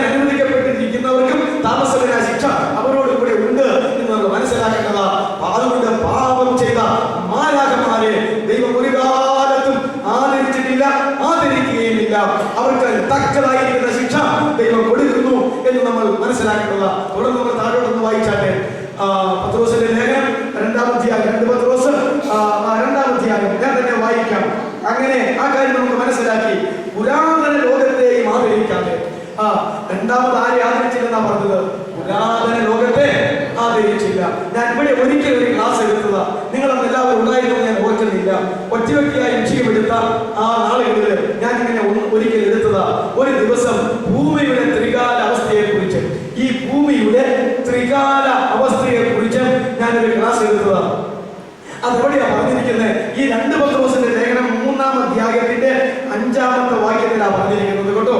ഈ ഭൂമി, ഈ ആകാശ ഭൂമിക്ക് 3 ഘട്ടങ്ങളുണ്ട്. 3 വിധ അവസ്ഥകളിൽ കൂടെ ഈ ആകാശഭൂമി കടന്നു പോകുവാൻ ദൈവം ക്രമീകരിച്ചു വെച്ചിരിക്കുന്നു. ഒന്നാമത്തെ ഇതെന്ന് പറഞ്ഞു കഴിഞ്ഞാൽ എന്താണെന്നറിയാമോ? ഒന്നാമത്തെ എന്ന് പറഞ്ഞാൽ എന്താ? ആദിയിൽ ദൈവം ആകാശവും ഭൂമിയും സൃഷ്ടിച്ചു. അത് വളരെ മനോഹരമായിരുന്നു കേട്ടോ. അത് സ്വർഗതുല്യമായിരുന്നു. അത് ഏകത്തോട്ടം പോലെയായിരുന്നു ആദിയിൽ ദൈവം സൃഷ്ടിച്ചത്. പിന്നെ രണ്ടാമത് നമ്മൾ വായിക്കുന്നത് ഭൂമി പാഴായും ശൂന്യമായും തീർന്നു. അത് സൃഷ്ടിച്ചപ്പോൾ അങ്ങനെ ആയിരുന്നില്ല. എത്ര യുഗങ്ങൾ ആകാശഭൂമികൾ മനോഹരമായിരുന്നു എന്ന് പറഞ്ഞിട്ടില്ല. രണ്ടാമതൊരു ഘട്ടമാ ഭൂമി പാഴായും ശൂന്യമായും ഇരുന്നു. ഭൂമി പാഴും ശൂന്യവുമായി പോയതിന് ഒരുപിടി കാരണങ്ങൾ ബൈബിളിലുണ്ട്. അത് നമുക്ക് തെളിയിക്കാനായിട്ട് കഴിയും. അതുകൊണ്ട് ഭൂമിയുടെ ത്രികാല അവസ്ഥ എന്ന് പറഞ്ഞാൽ ഈ 2 പത്രോസ് 3:5 വായിച്ചു നോക്ക്. ആകാശവും വെള്ളത്തിൽ നിന്നും വെള്ളത്താലും ഉളവായ ഭൂമി. അപ്പൊ ഏതായി പറഞ്ഞു വരുന്നേ? ആകാശവും വെള്ളത്തിൽ നിന്നും വെള്ളത്താലും ഉളവായ ഭൂമി പണ്ട് ദൈവത്തിന്റെ വചനത്താൽ ഉണ്ടായിരുന്നു. ഈ ആകാശഭൂമി ആദ്യം എങ്ങനെയാ ഉണ്ടായത്? ദൈവത്തിന്റെ വചനത്താൽ സൃഷ്ടിക്കപ്പെട്ടതാണ്. ഇത്രയേ ഉള്ളൂ. ആകാശഭൂമി ഉണ്ടാകട്ടെ, ആകാശഭൂമി ഉണ്ടായി. എന്നാൽ നാം ഈ പറയുന്ന പിശാചിഗണങ്ങളിൽ കുറെ എണ്ണം ഈ ഭൂമിയിലായിരുന്നു, അന്നത്തെ ഭൂമിയിലായിരുന്നു. ഈ സാത്താൻ പാപം ചെയ്ത് കഴിഞ്ഞപ്പോൾ സാത്താന്റെ കൂടെ പാപത്തിലേക്ക് വലിച്ചടിക്കപ്പെട്ട ദൂത സമൂഹത്തിൽ കുറെ ആളുകൾ ഈ ഭൂമിയിലായിരുന്നു. അതുകൊണ്ട് അവരെ നശിപ്പിക്കാനായിട്ട് അതിനകത്തൊരു ജലപ്രളയം ഉണ്ടാക്കി. നോഹിയുടെ കാലമല്ല കൊണ്ട് ഞാൻ പറയുന്നത്, ഉണ്ടാക്കി. അങ്ങനെ ആ ജലപ്രളയം ഉണ്ടാക്കി ഒരു തരം ശരീരത്തിൽ വസിച്ചുകൊണ്ടിരുന്ന ദൂതന്മാരുണ്ടായിരുന്നു. നിങ്ങൾ ആ വെളിപ്പാട് പുസ്തകം 9-ാം അധ്യായം വായിച്ചു കഴിയുമ്പോൾ ആ അഴിച്ചുവിടുന്ന സാത്താനെ ഊളിപ്പടയെ കണ്ടാൽ മനുഷ്യനാണെന്ന് ചോദിച്ചാൽ കുറെ മനുഷ്യന്റെ ലക്ഷണമുണ്ട്, മൃഗമാണെന്ന് ചോദിച്ചാൽ കുറെ മൃഗത്തിന്റെ ലക്ഷണമുണ്ട്, പക്ഷിയാണെന്ന് ചോദിച്ചാൽ കുറെ പക്ഷിയുടെ ലക്ഷണങ്ങളെല്ലാം ഉണ്ട്, മാലാഖയുണ്ടോ ആണെന്ന് ചോദിച്ചാൽ കുറെ മാലാഖയുടെ ലക്ഷണമുണ്ട്, സാത്താനാണെന്ന് ചോദിച്ചാൽ ബാക്കി സാത്താന്റെ ലക്ഷണങ്ങളുമുണ്ട്. ഇങ്ങനെ എന്തൊരു സങ്കടജീവി അത് വായിച്ചു നോക്ക്. അപ്പോ അത് നമ്മൾ മനസ്സിലാക്കേണ്ടതാണ്. അങ്ങനെ ഒരു ഉണ്ടായിരുന്നു. ഇവരെ നശിപ്പിക്കാനായിട്ട് ആ ആദിമ ഭൂമിയില് മനുഷ്യരാരുമില്ല കേട്ടോ. ആ ആദിമ ഭൂമിയില് അത് സാത്താന്റെ ചുമതലയിൽ വെച്ചിരുന്നത്, ആ ഭൂമിയുടെ ചുമതല ഈ ലൂസിഫറിനായിരുന്നു. അതുകൊണ്ട് അവന് ഒരു കൂട്ടം ആളുകളെയാ ഈ ഭൂമിയിൽ താമസിപ്പിച്ചുകൊണ്ടിരുന്നത്. അവര് പാപം ചെയ്ത് കഴിഞ്ഞപ്പോൾ അവരെ ജലപ്രളയത്താൽ നശിപ്പിച്ചു. അന്നത്തെ ജലപ്രളയം എങ്ങനെ ഉണ്ടായെന്ന് അറിഞ്ഞിട്ടില്ല. അതുകൊണ്ട് ജലപ്രളയത്താൽ നശിപ്പിച്ചു കഴിഞ്ഞിട്ടുള്ള അവസ്ഥയാ ഭൂമി പാഴായും ശൂന്യമായിരുന്നു. അപ്പൊ കേട്ടോ, ആഴത്തിന്മീതെ ഇരുളുണ്ടായിരുന്നു. ദൈവത്തിന്റെ ആത്മാവ് വെള്ളത്തിന്മീതെ പരിവർത്തിച്ചുകൊണ്ടിരുന്നു. അപ്പൊ തന്നെ നമുക്കറിയാം ഭൂമി പാഴായി ശൂന്യമായി. അത് ആഴത്തിൽ വെള്ളമുണ്ടായിരുന്നു, ആഴത്തിൽ വെള്ളത്തിന്റെ മീതെ ഇരുളുണ്ടായിരുന്നു. പിന്നെ ദൈവത്തിന്റെ ആത്മാവ് ആഴത്തിന്റെ മീതെ വെള്ളത്തിന്റെ മീതെ ഇരുളിന്റെ അവിടെ അടയിരുന്ന് പ്രവർത്തിച്ചുകൊണ്ടിരുന്നു. അങ്ങനെ ഇരിക്കുന്ന കാലഘട്ടത്തില് ഉൽപ്പത്തി 1-ൽ പറയുന്ന സൃഷ്ടി പിന്നീട് ആരംഭിക്കുന്നത്. ആ കാര്യമാണ്, ആ മർമ്മമാണ് പത്രോസ് അപ്പോസ്തലന് വെളിപ്പെട്ടിട്ട് 3:5 പറയുന്നത്. എന്താ പറഞ്ഞിരിക്കുന്നത്? ആകാശവും വെള്ളത്തിൽ നിന്നും വെള്ളത്താലും ഉളവായ ഭൂമിയും പണ്ട് ദൈവത്തിന്റെ വചനത്താൽ ഉണ്ടായിരുന്നു. അപ്പോൾ ഭൂമിയുടെ ഒന്നാമത്തെ ഘട്ടം ഏറ്റവും ആരംഭത്തിൽ ദൈവത്തിന്റെ വചനത്താൽ ഉണ്ടായ മനോഹരമായ ആകാശഭൂമി. അതിനെ ശാസ്ത്രമുള്ളതായിരിക്കുന്ന ബന്ധത്തിൽ നശിപ്പിച്ചിട്ട് നമ്മുടെ വേദപുസ്തകത്തിന്റെ ആരംഭത്തിൽ കാണുന്ന അതിനെ വേദപണ്ഡിതന്മാർ ഇപ്രകാരമാണ് പറയുന്നത്: ആദാമിക ആകാശവും ഭൂമി. മനുഷ്യവർഗത്തെയും പിന്നീട് ഈ പറയുന്ന ഉൽപ്പത്തി പുസ്തകത്തിൽ പറയുന്ന സൃഷ്ടികളെയും സജ്ജമാക്കി ദൈവത്തിന്റെ ആത്മാവ് വെള്ളത്തിന്മീതെ പരിവർത്തിച്ചുകൊണ്ടിരുന്നു. പിന്നെ ദൈവം പറയുകയാ, വെളിച്ചം ഉണ്ടാകട്ടെ. അങ്ങനെയല്ലേ? വെളിച്ചം ഉണ്ടാകട്ടെ. വെളിച്ചമുണ്ടായി. അങ്ങനെയാ സൃഷ്ടി തുടങ്ങുന്നത്. ഓരോ ദിവസവും സൃഷ്ടി നടത്തി അതുകൊണ്ട് ഇന്നത്തെ ആകാശഭൂമി ആണ് ഈ ഉൽപ്പത്തി പുസ്തകത്തിൽ നമ്മൾ കാണുന്നത്. അത് മനുഷ്യവർഗത്തിന് വേണ്ടി, ആദാമിക സന്താന പരമ്പരകൾക്ക് വേണ്ടി സൃഷ്ടിച്ചതാണ്. ഈ ആകാശഭൂമി അപ്പോൾ നിലനിൽക്കുന്നത് കേട്ടോ, മനുഷ്യന് വേണ്ടി സൃഷ്ടിക്കപ്പെട്ട ആകാശഭൂമിയാണ് ഇപ്പോൾ നിലനിൽക്കുന്നത്. അപ്പോൾ ആദിയിൽ ദൈവത്തിന്റെ വചനത്താൽ ദൈവം നിർമ്മിച്ച മനോഹരമായ ആകാശഭൂമി, അതിൽ വസിച്ചിരുന്ന സാത്താന്യ സൈന്യത്താൽ അവരെ നശിപ്പിക്കാൻ വേണ്ടി ദൈവം അന്നത്തെ ഭൂമിയെ നശിപ്പിച്ചു. എന്നിട്ട് യുഗങ്ങളോളം ആഴത്തിൽ വെള്ളം കിടന്ന് അന്ധകാലത്തിൽ കിടന്നു. ദൈവത്തിന്റെ ആത്മാവ് കോഴിക്കുട്ടിയുടെ മേൽ അടങ്ങിയിരുന്ന് കോഴിക്കുഞ്ഞിനെ കുത്തി ഇറക്കുന്ന പോലെ, അതാ മൂലഭാഷയിലെ ദൈവത്തിന്റെ ആത്മാവ് വെള്ളത്തിന്മേൽ ആവശിച്ചു, പരിവർത്തിച്ചു എന്നാണ് പറഞ്ഞിരിക്കുന്നത്. പരിവർത്തനം എന്ന് പറഞ്ഞാൽ എബ്രായ ഭാഷയിൽ ആ വാക്കിന്റെ അർത്ഥം അടയുന്നു എന്നാണ്. അതാ പരിവർത്തിക്കുക. അപ്പൊ നിങ്ങൾക്ക് കാര്യം മനസ്സിലായി. അതുകൊണ്ട് ഭൂമിയുടെ രണ്ടാമത്തെ ഘട്ടമാണ് ഇന്ന് നമ്മൾ കാണുന്നത്. മനുഷ്യവർഗത്തിന് വേണ്ടി സൃഷ്ടിക്കപ്പെട്ടിരിക്കുന്ന ഈ ഭൂമി കേട്ടോ. നോഹയുടെ കാലത്ത് ഈ ഭൂമിക്ക് അല്പസ്വല്പം മാറ്റം വന്നു. നോഹയുടെ കാലത്ത് എന്തെങ്കിലും കാര്യമായ മാറ്റം വന്നോ? ഇല്ല. കുറെ ദിവസം വെള്ളം പൊങ്ങി കിടന്നു എന്നുള്ളതല്ല. അത് വെള്ളം ഇറങ്ങി കഴിഞ്ഞപ്പോൾ പർവ്വതങ്ങൾ അങ്ങനെ ഇരുന്നു, ഭൂമി ഇങ്ങനെ ഇരുന്നു, നദിയും തോടും അങ്ങനെ ഇരുന്നു, വൃക്ഷങ്ങൾ പോലും പോയിട്ടില്ല. മാത്രമല്ല ആ കുറച്ച് ദിവസം വെള്ളത്തിൽ കിടന്നവരുടെ ഇലയെ കഴുകി പോയെന്ന് മാത്രമേ ഉള്ളൂ. അവസാനം പെട്ടകം കുറച്ച് കഴിഞ്ഞിട്ട് ആദ്യം ഒരു പക്ഷിയെ വിട്ടു, ഒന്നും കാണാതെ മടങ്ങി വന്നു. പിന്നെ പ്രാവിനെ വിട്ടു, ഒരു ഒലിവ് മരത്തിന്റെ വരയില കുത്തിക്കൊണ്ട് വന്നു. അപ്പൊ വൃക്ഷങ്ങൾ കിരവെച്ച് തുടങ്ങിയെന്ന് മനസ്സിലായി. ഒരാഴ്ച വെള്ളം എത്തി കിടക്കുമ്പോൾ നമുക്ക് കാണാൻ മേലെ ചില സാധനങ്ങളൊക്കെ നശിച്ചു പോകുന്നു, അത്രയേ ഉള്ളൂ. അല്ലാതെ കാര്യമായ സംഗതി ഒന്നുമില്ല. നോഹയുടെ കാലത്ത് ജലപ്രളയം എന്ന് പറഞ്ഞാൽ അത്രയേ ഉള്ളൂ. അത് ഭൂമി മുഴുവൻ ജലപ്രളയമാക്കേണ്ട കാര്യമില്ല, മനുഷ്യവാസം ഉള്ളിടത്ത് മാത്രം ഉണ്ടാക്കിയാൽ മതിയായിരുന്നു. അതുകൊണ്ട് അതൊരു ചെറിയ ജലപ്രളയം എന്ന് വിചാരിക്കാവുള്ളൂ. എല്ലാവരും ഈ വെള്ളവും ജലപ്രളയം എന്നൊക്കെ പറഞ്ഞു കഴിയുമ്പോൾ അതല്ല ഇവിടെ പറയുന്നത്. അതുകൊണ്ട് ആദ്യത്തെ ആകാശഭൂമി ദൈവത്തിന്റെ വചനത്താൽ ഉണ്ടായ മനോഹരമായ ഭൂമി, അതിലുള്ള നിവാസികളെ തോൽപ്പിച്ച് നശിപ്പിക്കാനായിട്ട് ദൈവം അന്നൊരു ജലപ്രളയം വരുത്തി. എന്നിട്ട് നശിപ്പിച്ചു കളഞ്ഞതിന് ശേഷം വെള്ളം കൊണ്ട് ദീർഘനാളുകൾ ആഴവും ഇരുളുമായി കിടന്നെടുത്ത് ഈ ആദാമിക മനുഷ്യവർഗത്തിന് വേണ്ടി, നമുക്ക് വേണ്ടി ഈ ഉൽപ്പത്തിയിൽ ഒന്നിൽ പറയുന്ന സൃഷ്ടി മുതൽ തുടങ്ങിയ ഇപ്പോഴത്തെ ആകാശഭൂമി അല്ലേ, ഉൽപ്പത്തിയിൽ കാണുന്ന ആകാശഭൂമിയാണ് ഇപ്പോഴത്തെ ആകാശഭൂമി. ഇതിന്റെ അവസാനത്തെ സൃഷ്ടിയാണ് മനുഷ്യ സൃഷ്ടി. അങ്ങനെ ആദാമിന്റെ കാലം മുതൽ മനുഷ്യ സൃഷ്ടിയുടെ കണക്ക് നോക്കിയാൽ ഇപ്പോൾ 6000 കൊല്ലം കഴിഞ്ഞു നിൽക്കുകയാണ്. അതുകൊണ്ട് ഈ ഭൂമിയുടെ പഴക്കം ഇതല്ല, അത് മുമ്പനാരെ ഉള്ളതാ. അതെന്താന്ന് കണ്ടുപിടിക്കപ്പെട്ടിട്ടില്ല. ഇപ്പോഴത്തെ ഈ ആകാശഭൂമിയുടെ പഴക്കം മാത്രമാ, ഈ ഉപരി ഭാഗത്തുള്ളതിന്റെ പഴക്കം മാത്രമാ 6000 കൊല്ലം മനുഷ്യന്റെ പഴക്കമെന്ന് ഞാൻ പറഞ്ഞത്. മറ്റേത് കോടാനുകോടി യുഗങ്ങളാ, വർഷങ്ങളൊന്നുമല്ല. ശാസ്ത്രജ്ഞന്മാർ പോലും അത് കണ്ടുപിടിച്ചിട്ടില്ല എന്ന് നമ്മൾ മനസ്സിലാക്കേണ്ടതാ. എന്നിട്ട് ഇത് നമ്മൾ മനസ്സിലാക്കണം. പണ്ട് ദൈവത്തിന്റെ വചനത്താൽ ഉണ്ടായി എന്നും അതാണ് ഇപ്പോൾ നിലനിൽക്കുന്നത്. അതിനാൽ അന്നുള്ള ലോകം ജലപ്രളയത്തിൽ മുങ്ങി നശിച്ചു എന്നും അത് നമ്മൾ പറഞ്ഞു കഴിഞ്ഞു. ഇപ്പോഴത്തെ ആകാശവും ഭൂമിയും ഒന്ന് ഉണ്ടായിരുന്നു, അത് നശിച്ചു. രണ്ടാമത്തത് ഇപ്പോൾ നിലനിൽക്കുന്നു. ഇനി ഇത് നശിച്ചിട്ട് മൂന്നാമത് വരാൻ പോകുന്നു. ഇപ്പോഴത്തെ ആകാശവും ഭൂമിയും അതേ ദൈവത്തിന്റെ വചനത്താൽ തീക്കായി സൂക്ഷിച്ചു. അന്ന് ദൈവം ഇത്രേ പറഞ്ഞുള്ളൂ, ജലപ്രളയത്താൽ ഇതൊക്കെ നശിക്കട്ടെ, നശിച്ചു. ഇന്ന് രണ്ടാമത് ഈ ഭൂമിക്ക് ദൈവത്തിന് എന്തേ പറയാനായിട്ടുള്ളൂ? അഗ്നിയാൽ കത്തിച്ചാമ്പലാകട്ടെ, ഇത് മാത്രമേ പറയാനായിട്ടുള്ളൂ. അങ്ങനെ ഇപ്പോഴത്തെ ആകാശം അതേ ദൈവത്തിന്റെ വചനത്താൽ തീക്കായി സൂക്ഷിക്കപ്പെട്ടിരിക്കുന്നു. അങ്ങനെ ഇത് കത്തി ചാമ്പലായി കഴിഞ്ഞാൽ പിന്നെ ഈ പത്രോസിന്റെ ലേഖനം 3-ാം അധ്യായത്തിന്റെ അവസാനത്തേക്ക് വന്നു കഴിയുമ്പോൾ പിന്നെ അത് കത്തുന്ന കാര്യമൊക്കെയാണ് പറഞ്ഞിരിക്കുന്നത്. അതിന്റെ 13-ാമത്തെ വാക്യം 2 പത്രോസ് 3:13, എന്നാൽ നാം അവന്റെ വാഗ്ദത്ത പ്രകാരം നീതി വസിക്കുന്ന പുതിയ ആകാശത്തിനും പുതിയ ഭൂമിക്കും വേണ്ടി കാത്തിരിക്കുന്നു. ഇനി നീതി വസിക്കുന്ന ഒരു പുതിയ ആകാശവും പുതിയ ഭൂമിയും ഇതിനെ കത്തിച്ച് വെള്ളത്താൽ പരിവർത്തനപ്പെടുത്തുന്നത് പോലെ തീയാൽ പരിവർത്തനപ്പെടുത്തിയിട്ട് ഒരു നീതി വസിക്കുന്ന പുതിയ ആകാശവും പുതിയ ഭൂമിയുമുണ്ട്. അതുകൊണ്ട് ദൈവശാസ്ത്ര പ്രകാരം, ദൈവവചന പ്രകാരം ഈ ആകാശ ഭൂമിക്ക് 3 ഘട്ടമുണ്ടെന്നും ഒന്ന് കഴിഞ്ഞ് രണ്ടാമതുണ്ടായ ഭൂമി ഇന്നും നിലനിൽക്കുന്നു എന്നും ഇനി താമസമില്ല ഇതിനെ കത്തി ചാമ്പലാക്കി ഇതിന്റെ ഭൂമിയുടെ മുകൾ ഭാഗവും ആകാശത്തിന്റെ അടിഭാഗവും, അതായത് ആകാശഭൂമി എന്ന് പറയുന്നത്, തീ കൊണ്ട് കത്തിച്ച് ചാമ്പലാക്കി വെളിപ്പാട് 21-22 പറയുന്ന നീതി വസിക്കുന്ന പുതിയ ആകാശവും പുതിയ ഭൂമിയുമാക്കി തീർക്കും എന്ന് പറയുന്നു. അതുകൊണ്ട് പത്രോസ് ദൈവമക്കളോട് പറയുകയാ, നമ്മൾ ഏതിനു വേണ്ടിയായി കാത്തിരിപ്പ്? നമ്മൾ ഏതിനു വേണ്ടിയായി കാത്തിരിപ്പ്? നീതി വസിക്കുന്ന പുതിയ ആകാശത്തിനും പുതിയ ഭൂമിക്കും വേണ്ടിയാ കാത്തിരിപ്പ്. ആദാം മുതൽ ഇന്ന് വരെയുള്ള ഭക്തന്മാരും വിശുദ്ധന്മാരും ദൈവമക്കൾ വായുവിൽ മുഴുവൻ കാത്തിരിക്കുന്നത് ഈ ഭൂമിക്ക് വേണ്ടിയിട്ടല്ല. അവർക്കറിയാം പണ്ട് മാലാഖമാരോടുള്ള ബന്ധത്തിൽ, ശാസ്ത്രക്കാരോടുള്ള ബന്ധത്തിൽ ഈ ആകാശഭൂമിയെ വെള്ളത്താൽ നശിപ്പിച്ച് ഇന്നത്തെ ആകാശഭൂമിയെ പാപത്തിന്റെ ഫലമായി തീ കൊണ്ട് നശിപ്പിക്കുമെന്നുള്ളത് അവർ വിശ്വസിക്കുന്നു. അതുകൊണ്ട് ഇതവരുടെ ശാശ്വതമായ ഒരു സ്ഥലമല്ല. അവർ നീതി വസിക്കുന്ന പുതിയ ആകാശത്തിനും പുതിയ ഭൂമിക്കും വേണ്ടി കാത്തിരിക്കുന്നു. അതുകൊണ്ടാണ് കർത്താവ് പറഞ്ഞത്, എന്താ പറഞ്ഞത്? മുഴുവൻ തുരുമ്പൻ കെടുക്കുകയും കള്ളന്മാരിൽ നിന്ന് മോഷ്ടിക്കുകയും ചെയ്യുന്ന ഈ ഭൂമിയിൽ ആരും എന്റെ ശിഷ്യന്മാരാരും നിക്ഷേപം സ്വരൂപിക്കേണ്ട. നിക്ഷേപം സ്വരൂപിക്കണമെങ്കിൽ മുഴുവൻ തുരുമ്പൻ കെടുക്കാതെയും കള്ളന്മാരിൽ നിന്ന് മോഷ്ടിക്കാതിരിക്കുന്ന സ്വർഗത്തിൽ നിക്ഷേപം സ്വരൂപിച്ചു കൊള്ളുക.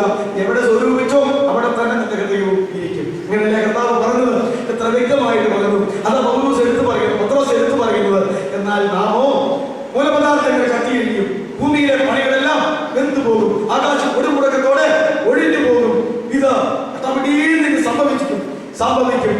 ഒരു ചൂള കത്തുന്ന പോലെ, ഒരു വൈക്കത്തൂൾ കത്തുന്ന പോലെ. ഇപ്പൊ നമുക്ക് മനസ്സിലായി, ഈ ആകാശഭൂമി മുഴുവനായി കത്തിക്കാളും. അങ്ങനെ ഇത് മാറ്റപ്പെട്ടു പോകും. നീതി വസിക്കുന്ന ദൈവം പറയും, ഇത് കത്തട്ടെ, അതിനുശേഷം നീതി വസിക്കുന്ന മനോഹരമായ പുതുവാന ഭൂമി ഉണ്ടാകട്ടെ. ആ പുതുവാന ഭൂമി പോലെ ആദ്യത്തെ ഭൂമി ഇരുന്നത് കേട്ടോ, ആദ്യത്തെ ഭൂമി ഇരുന്നത് അതുപോലെയുള്ള ഒരു പുതുവാന ഭൂമി ഉണ്ടാകും. അവിടെയാണ് നമ്മുടെ നിത്യമായ വാസസ്ഥൻ. നമ്മുടെ കാത്തിരിപ്പ് അതിനു വേണ്ടിയാണ്. എന്തിനു വേണ്ടി കാത്തിരിക്കുന്നു? പാപത്തിന് പരിഹാരം കിട്ടുവാൻ നമ്മളിവിടെ കാത്തിരുന്നത് പ്രാപിക്കുന്നു. എന്നിട്ട് നല്ല ജീവിതം നയിക്കുവാൻ പരിശുദ്ധാത്മാവിന് വേണ്ടി കാത്തിരുന്ന് നമ്മളിവിടെ ജീവിക്കുന്നു. മൂന്നാമത് അതേ ആശ്വാസദായകനായ യേശുവിന് വേണ്ടി നമ്മൾ കാത്തിരിക്കുന്നു. മറ്റുള്ളവരുടെ ആശ്വാസത്തിന് വേണ്ടി നമ്മൾ കാത്തിരിക്കുന്നു. അതെ, കർത്താവിന്റെ മധ്യാകാശ വരവിന് വേണ്ടി നമ്മൾ കാത്തിരിക്കുന്നു. ഒരിക്കൽ മരണവും പിന്നെ ന്യായവിധിയും ദൈവ മനുഷ്യർക്ക് നിയമിച്ചിരിക്കുകയാൽ കാത്തു നിൽക്കുന്നവരുടെ രക്ഷയ്ക്ക് വേണ്ടി പാപം കൂടാതെ കർത്താവ് രണ്ടാമത് പ്രത്യക്ഷനാകും. യേശുവിന്റെ വരവിന് വേണ്ടി കാത്തിരിക്കുന്നു. അതുകൊണ്ട് തീർന്നില്ല. നീതി വസിക്കുന്ന പുതിയ ആകാശത്തിനും പുതിയ ഭൂമിക്കും വേണ്ടി കൂടി നമ്മൾ കാത്തിരുന്ന് നമ്മുടെ കാത്തിരിപ്പ് അവസാനിപ്പിക്കുന്നു എന്ന വചനം വളരെ വ്യക്തമായി പറയുന്നത്. ഞാൻ യഹോവയ്ക്കായി കാത്തിരുന്നു, അവൻ എങ്കിലേക്ക് ചാഞ്ഞു വന്നു. അല്ലേ, നമ്മൾ പറയുന്നില്ലേ, നാശകരമായ കുഴിയിൽ നിന്നും കുഴഞ്ഞ ചേറ്റിൽ നിന്നും അവൻ എന്നെ കയറ്റി, എന്റെ കാലിനെ പാദങ്ങൾ നിർത്തി ഗമനത്തെ സ്ഥിരമാക്കി വായി പുതിയ പാട്ട് തന്നു. അതാ പാപത്തിൽ നിന്ന് വേർപെട്ട് രക്ഷയിലേക്കുള്ള കാത്തിരിപ്പ്. അവിടെ തുടങ്ങുന്ന കാത്തിരിപ്പ് ഒരു ദൈവ പൈതൽ എവിടെയാ അവസാനിപ്പിക്കുന്നത്? പുതുവാന ഭൂമിയിലാണ്. ഒരിക്കലും ഈ ഭൂമിയിലല്ല കൊണ്ടും. ഈ ഭൂമിയിൽ ഒന്നും നിക്ഷേപം സ്വരൂപിക്കേണ്ട എന്നാ പറഞ്ഞത്. അതറിഞ്ഞ അബ്രഹാമും ഇസ്ഹാക്കും യാക്കോബും അല്ലേ കൽദയയുടെ ഊരിൽ നിന്ന് വിളിച്ചിറക്കി ഇന്നത്തെ പാലസ്തീൻ, അന്നത്തെ പാലും തേനും ഒഴുകുന്ന പഴയ നിയമ കനാൻ നാട് മുഴുവൻ തീറായിട്ട് ദാനമായി കൊടുത്തിട്ട് അബ്രഹാം അതിൽ താമസിക്കുമ്പോൾ, ഈ കനാൻ നാട്ടിൽ നിന്ന് താമസിക്കുമ്പോൾ അബ്രഹാം തന്റെ മകനായിരിക്കുന്ന ഇസ്ഹാക്കിനോടും യാക്കോബിനോടും കൂടെ കൂടാരങ്ങളിൽ പാർത്തുകൊണ്ട് ദൈവം കൈപ്പിണിയായി നിർമ്മിച്ചതും അടിസ്ഥാനമുള്ളതുമായ ഈ സ്വർഗീയ നഗരത്തിന് വേണ്ടി കാത്തിരുന്നു. ഞങ്ങളെല്ലാവരും ഈ ഭൂമിയിൽ അന്യരും പരദേശികളുമാകുന്നു എന്ന് വിശ്വാസത്തോടെ ഏറ്റുപറഞ്ഞ് ആ വിശ്വാസത്തിൽ അവര് മരിച്ചിതാക്കന്മാരോട് ചേർന്നു എന്നല്ല എഴുതിയിരിക്കുന്നത്. അതുകൊണ്ട് ഒരു പാലസ്തീൻ നാട് അവകാശമായി ദാനമായി തീറായി അബ്രഹാമിനും അവന്റെ സന്താന പരമ്പരകൾക്ക് വേണ്ടി ദൈവം കൊടുത്തു എങ്കിൽ ഈ ബോധ്യമുള്ളത് കൊണ്ട് ഈ ആകാശഭൂമി നമുക്കുള്ളതല്ല. അബ്രഹാം പറഞ്ഞറിയാം, ഇസ്ഹാക്കിനറിയാം, യാക്കോബിനറിയാം, ഈ ആകാശഭൂമി നമുക്കുള്ളതല്ല. കാര്യം കനാൻ നാട് ദൈവം തന്നു എങ്കിലും അത് ഒരു ട്രസ്റ്റ് പോലെ ഇവിടെ ആയിരിക്കുന്നവർക്ക് കിടന്നാൽ മതി. അവരുടെ പ്രത്യാശയുടെ കൂടുതൽ കൊണ്ട് വീട് വയ്ക്കാൻ സ്വാതന്ത്ര്യമുണ്ടായിട്ട് വീട് പോലും വയ്ക്കാതെ കൂടാരങ്ങളിൽ പാർത്തുകൊണ്ട് ദൈവം നിർമ്മിക്കുന്ന വീടിന് വേണ്ടി, ദൈവം നിർമ്മിക്കുന്ന നഗരത്തിന് വേണ്ടി അവര് കാത്തിരുന്നു. മാത്രമല്ല അവരെന്നും ഏറ്റുപറച്ചില്ല, ഞങ്ങൾ ഈ ഭൂമിയിൽ അന്യരും പരദേശികളുമാണ്, ഞങ്ങളിവിടെ അന്യരും പരദേശികൾ, ഇതുമായിട്ട് ഞങ്ങൾക്ക് യാതൊരു ബന്ധവുമില്ല, മരിക്കുമ്പോൾ ഞങ്ങൾ വിട്ടുപോകും എന്ന് പറഞ്ഞു.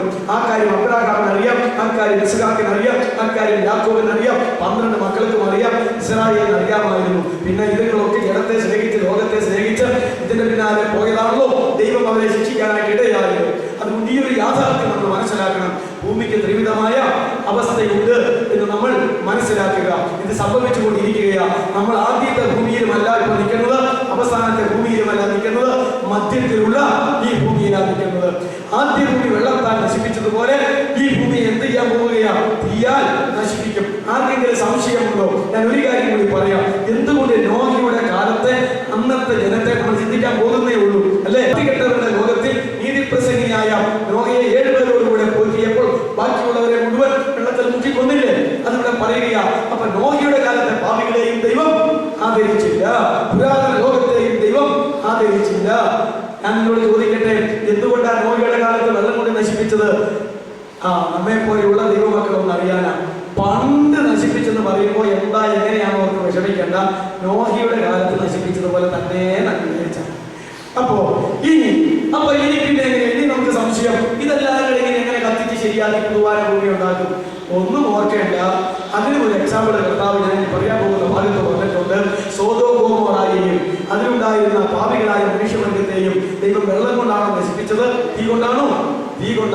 ആകാശത്ത് നിന്ന് തീയും ഗന്ധകവും അതിന്റെ മേൽ വർഷിപ്പിച്ചിട്ട് അതിനെ കത്തിച്ചാപ്പലാക്കി കഴിഞ്ഞപ്പോൾ പിന്നെ ഇപ്പൊ ഭൂമിശാസ്ത്രം പറയുന്നത് പ്രത്യേക പേരെന്ന ചാവുകൾ, ഡെൽസിയാണ്.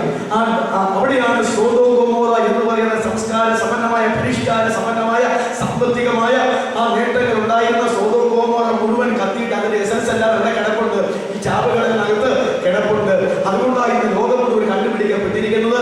ചാവുകളിൽ ആർക്ക് കിട്ടുന്നു അവർക്ക് കോടാനുകോടി വർഷങ്ങൾ ഈ ലോകത്ത് ജീവിക്കാൻ തക്കവണ്ണമുള്ള എന്താ പറയുന്നത് വിലപ്പിടിപ്പുള്ളതായ അതിനെന്താ പദാർത്ഥങ്ങൾ കൂടി എവിടെയുണ്ട്? ചാവുകളിൽ അകത്തുണ്ട്. അതുകൊണ്ട് ചാവുകളിൽ കിട്ടുക എന്നുള്ളതാ ഈ മധ്യ പൗരസ്ത്യ ദേശത്തുള്ള സകല രാഷ്ട്രങ്ങളുടെയും ലക്ഷ്യം. അത് വെട്ടിപ്പിടിക്കാൻ അവർ നോക്കുകയാ. പക്ഷെ കിട്ടൂല. ഇതാർക്ക് തന്നെ വരും, യഹൂദന് തന്നെ വരും. ആരും പിടിച്ചോണ്ട് പോയാലും അത് കിട്ടത്തില്ല. അതുപോലെ തന്നെ ലോകത്തെ ഭക്ഷ്യപ്രശ്നം പരിഹരിക്കുവാൻ ഈ പാലസ്തീൻ നാടല്ലാതെ, യഹൂദന്മാരുടെ കനാൻ നാടല്ലാതെ മറ്റൊരു നാടിനില്ല കേട്ടോ. അവിടെയാണ് ഭക്ഷണങ്ങളും അതുപോലെ തന്നെ പാല്, വെണ്ണ, മാംസം എല്ലാം അവിടെയാണ് ഉള്ളത്. അതുകൊണ്ടാണ് ഈ യഹൂദന്റെ രാജ്യം വെട്ടിപ്പിടിക്കാൻ ഇവരെല്ലാം നോക്കുന്നത്. ഈ ചാവുകളിൽ വെട്ടിപ്പിടിക്കാൻ എല്ലാവരും നോക്കുന്നത്. ഇതിനൊരു കണക്കുണ്ടായിരുന്നു. ചാവുകളിൽ അകത്ത് കിടക്കുന്ന ദാനവർഗ്ഗങ്ങൾ അങ്ങനെ പറയുന്നത് ഖനനം ചെയ്ത് എടുത്തിട്ട് അതിനെ ശുദ്ധീകരിച്ച് കൊണ്ടുവരുമ്പോൾ അത് ഈ എണ്ണയ്ക്കൊക്കെ വിഷമമല്ലേ, ഓയിലും പെട്രോളും ഒക്കെ. വിഷമിക്കേണ്ട ഒരു കാര്യവും ഇല്ല. ചാവുകളിനകത്ത് ഒടാനുകൂടി പരിശുദ്ധത്തിൽ കിടക്കുകയാണ്. ദൈവം അങ്ങനെ ആക്കി വെച്ചിരിക്കുകയാണ് ചെയ്യുന്നത്. പക്ഷെ ചാവുകളിനകത്ത് നിങ്ങൾക്കറിയാം വെള്ളത്തിന് കട്ടി കൂടുതലാണ്. അതിന് ആരും ചാകുന്നില്ല. ഏത് മനുഷ്യന് കരയിൽ കൂടെ നടക്കുന്ന പോലെ ചാവുകളിൽ കൂടെ നടന്ന് പോകാനായിട്ട് കഴിയും.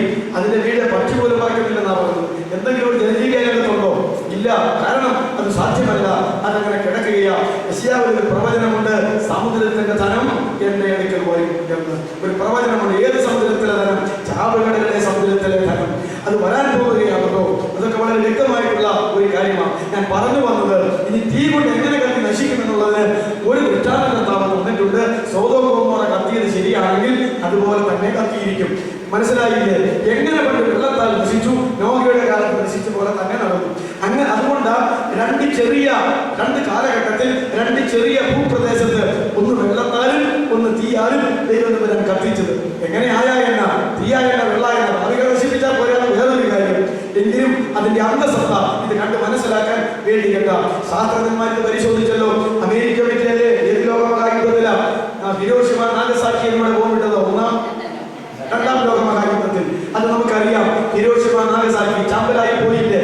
അവിടുത്തെ മണ്ണ് പരിശോധിച്ച ഭൂഗർഭ ശാസ്ത്രജ്ഞന്മാര് ചാവുകളിൽ അവിടെ ചെന്ന് പരിശോധിച്ച് കഴിഞ്ഞപ്പോൾ രണ്ടും ഒരുപോലെ ഇരിക്കുന്നു. അപ്പോ ഇവിടെ ഇട്ട അമേരിക്കയുടെ ബോംബ് അല്ലെ, അറ്റ ബോംബാണോ എന്നാ ബോംബ്? ആ ബോംബ് ഇട്ട് നശിപ്പിച്ചതുപോലെ തന്നെ ഇരിക്കുന്നു. ഒടയതമ്പുരാന്റെ ബോംബ് ഇങ്ങോട്ട് വന്നത്. അതിന്റെ പേര് ആകാശത്ത് നിന്ന് തീയിൽ ഗന്ധകവും ഇറങ്ങിയെന്ന. അപ്പൊ നോക്കിക്ക് രണ്ടും ഇപ്പൊ ഒരുപോലെ ഇരിക്കുന്നു. അപ്പോ ഒടയതമ്പുരാൻ ഈ ബോംബൊക്കെ എത്രയോ കണ്ടുപിടിച്ച് വെച്ചിരിക്കുകയാണ്. അതുകൊണ്ട് ഇനിയും ബോംബുകളാൽ നശിപ്പിക്കാൻ സാധിക്കും അല്ലേ? ഞാൻ വർഷത്തിന് മുമ്പ് വായിച്ചു. ഈ അമേരിക്കയിലെ പ്രസിഡന്റ് ആയിരിക്കുന്ന ആളുകൾ ആരോ ഇപ്പൊ ജോർജ് ബുഷാണ്. എത്രയോ ആളുകൾ വന്നിട്ടുണ്ട്. അവരിരിക്കുന്ന ഔദ്യോഗിക ഓഫീസറും അതിന്റെ അടുത്ത റൂമിലാണ് എന്തിരിക്കുന്നത്? ഈ ബോംബ് പൊട്ടിക്കാനായിട്ടുള്ള സംവിധാനം ഇരിക്കുന്നത്. അമേരിക്കയുടെ ഞാൻ അന്ന് വായിച്ച് മനസ്സിലാക്കിയത് ഭരണഘടന പ്രകാരം ആരാണ് ചെയ്യേണ്ടത്? പ്രസിഡന്റാണ് സ്വിച്ച് ഇടേണ്ടത്. അതിന്റെ അവരൊക്കെ പറയുമ്പോഴേ പ്രസിഡന്റാണ്. കാരണം അതിന്റെ കൺട്രോൾ ആരുടെ കയ്യിലാണ്? പ്രസിഡന്റിന്റെ കയ്യിലാണ്. പ്രസിഡന്റിന്റെ ഓഫീസിൽ നിന്ന് അടുത്തിരിക്കുന്ന മുറിയിലാണ് ഏർപ്പാട്. അവിടെ ചെന്നാണ് സ്റ്റാർട്ട് ചെയ്യേണ്ടത്. അതിനുള്ള സമയം വരുമ്പോൾ പ്രസിഡന്റ് ആണ് അത് സ്റ്റാർട്ട് ചെയ്യേണ്ടത്. എന്നിട്ട് അവസാനം എഴുതി വെച്ചിരിക്കുക, ഏതെങ്കിലും ഒരു പ്രസിഡന്റ് തോന്നാബുദ്ധി തോന്നിയാൽ ഇവിടെ ഇത് എഴുതി ഒപ്പിട്ടുകൊണ്ടിരിക്കുന്നവൻ അപ്പുറത്ത് മുഴുവൻ അകത്ത് കയറി മണ്ണാകട്ട ഒരു സെക്കൻഡ് ഞെക്കിയാൽ സെക്കൻഡ് നേരം കൊണ്ട് ഭൂലോകം മുഴുവൻ തകർന്നു പോകില്ലേ? ലോകത്തെ മുഴുവൻ കത്തിക്കാനുള്ളത് പണ്ടേ അവർ ഉണ്ടാക്കിയില്ല. അങ്ങനെ എത്രയോ രാഷ്ട്രങ്ങൾ ഉണ്ടാക്കി വെച്ചിരിക്കുന്നു അല്ലേ? സമുദ്രത്തിന്റെ ആഴത്തിൽ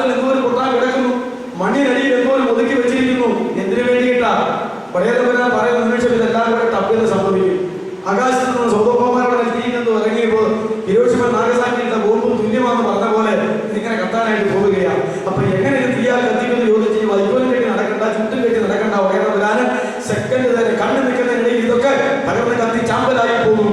അതുകൊണ്ടാണ് മാലാഖി പ്രവചനം, പഴയ നിയമത്തിന്റെ അവസാനത്തെ പുസ്തകമായിരിക്കുന്ന മാലാഖി പ്രവചനത്തിന്റെ അവസാനത്തെ അധ്യായമായിരിക്കുന്ന 4-ാം അധ്യായം എന്ന് പറഞ്ഞ് അവസാനിച്ചിരിക്കുന്നത് ചൂള പോലെ കത്തുന്ന ഒരു ദിവസം വരും. അഹങ്കാരികളും ദുഷ്ടന്മാരും ഒക്കെയും താളടിയാകും, വേരും കൊമ്പും ശേഷിപ്പിക്കാതെ സകലത്തെയും കത്തി ചാമ്പലാക്കും എന്ന് പറഞ്ഞിട്ട്, എന്നാൽ തന്റെ നാമത്തെ ഭയപ്പെടുന്ന ദൈവമക്കൾക്കോ നീതിസൂര്യൻ തന്റെ ചിറകിന്റെ കീഴിൽ അരോഗവശാന്തിയോടുകൂടെ ഉദിക്കും. ഈ ഭൂലോകം കത്തി കാണുമ്പോൾ യഥാർത്ഥ ദൈവമക്കൾ അവർ ഇവിടെ നിന്ന് തൊഴിൽ നിന്ന് അഴിച്ചുവിട്ട പശുക്കുട്ടികളെ പോലെ വാൽമടങ്ങി കൂത്താടുന്ന പോലെ അത് ഭൂമി വിട്ട് സ്വർഗത്തിലേക്ക് ഒരു കൂത്താട്ടം കേട്ടോ, അതവിടെ പറയുന്നത്. അതുകൊണ്ട് ഈ കത്തുന്നതിനെ കുറിച്ചാണ് മാലാഖി പ്രവചനം പറഞ്ഞത്. അതുകൊണ്ട് പഴയ നിയമത്തിൽ മാലാഖി പ്രവചനത്തിൽ കത്തുമെന്ന് പറഞ്ഞെങ്കിൽ പുതിയ നിയമത്തിൽ അതേ പെന്തക്കോസ്തിൽ 1-ാമത്തെ അപ്പോസ്തലനായിരിക്കുന്ന ആത്മനിറവിൽ പത്രോസ് ആണല്ലോ യഹൂദന്മാരെ ആദ്യം പ്രസംഗിച്ച് 3000 പേരെയും വിജാതിയിൽ നിന്ന് കൊർന്നല്യോസിന്റെ വീട്ടിൽ ആദ്യം പ്രസംഗിച്ച് അവരെ ദൈവസഭയിലേക്ക് കൊണ്ടുവന്ന് ആ പത്രോസ വെളിപ്പാട് പറഞ്ഞിരിക്കുന്നു. ആകാശഭൂമി കത്തി ചാമ്പലാകും, മൂലപദാർത്ഥങ്ങൾ കത്തിയടിയും, അല്ലേ?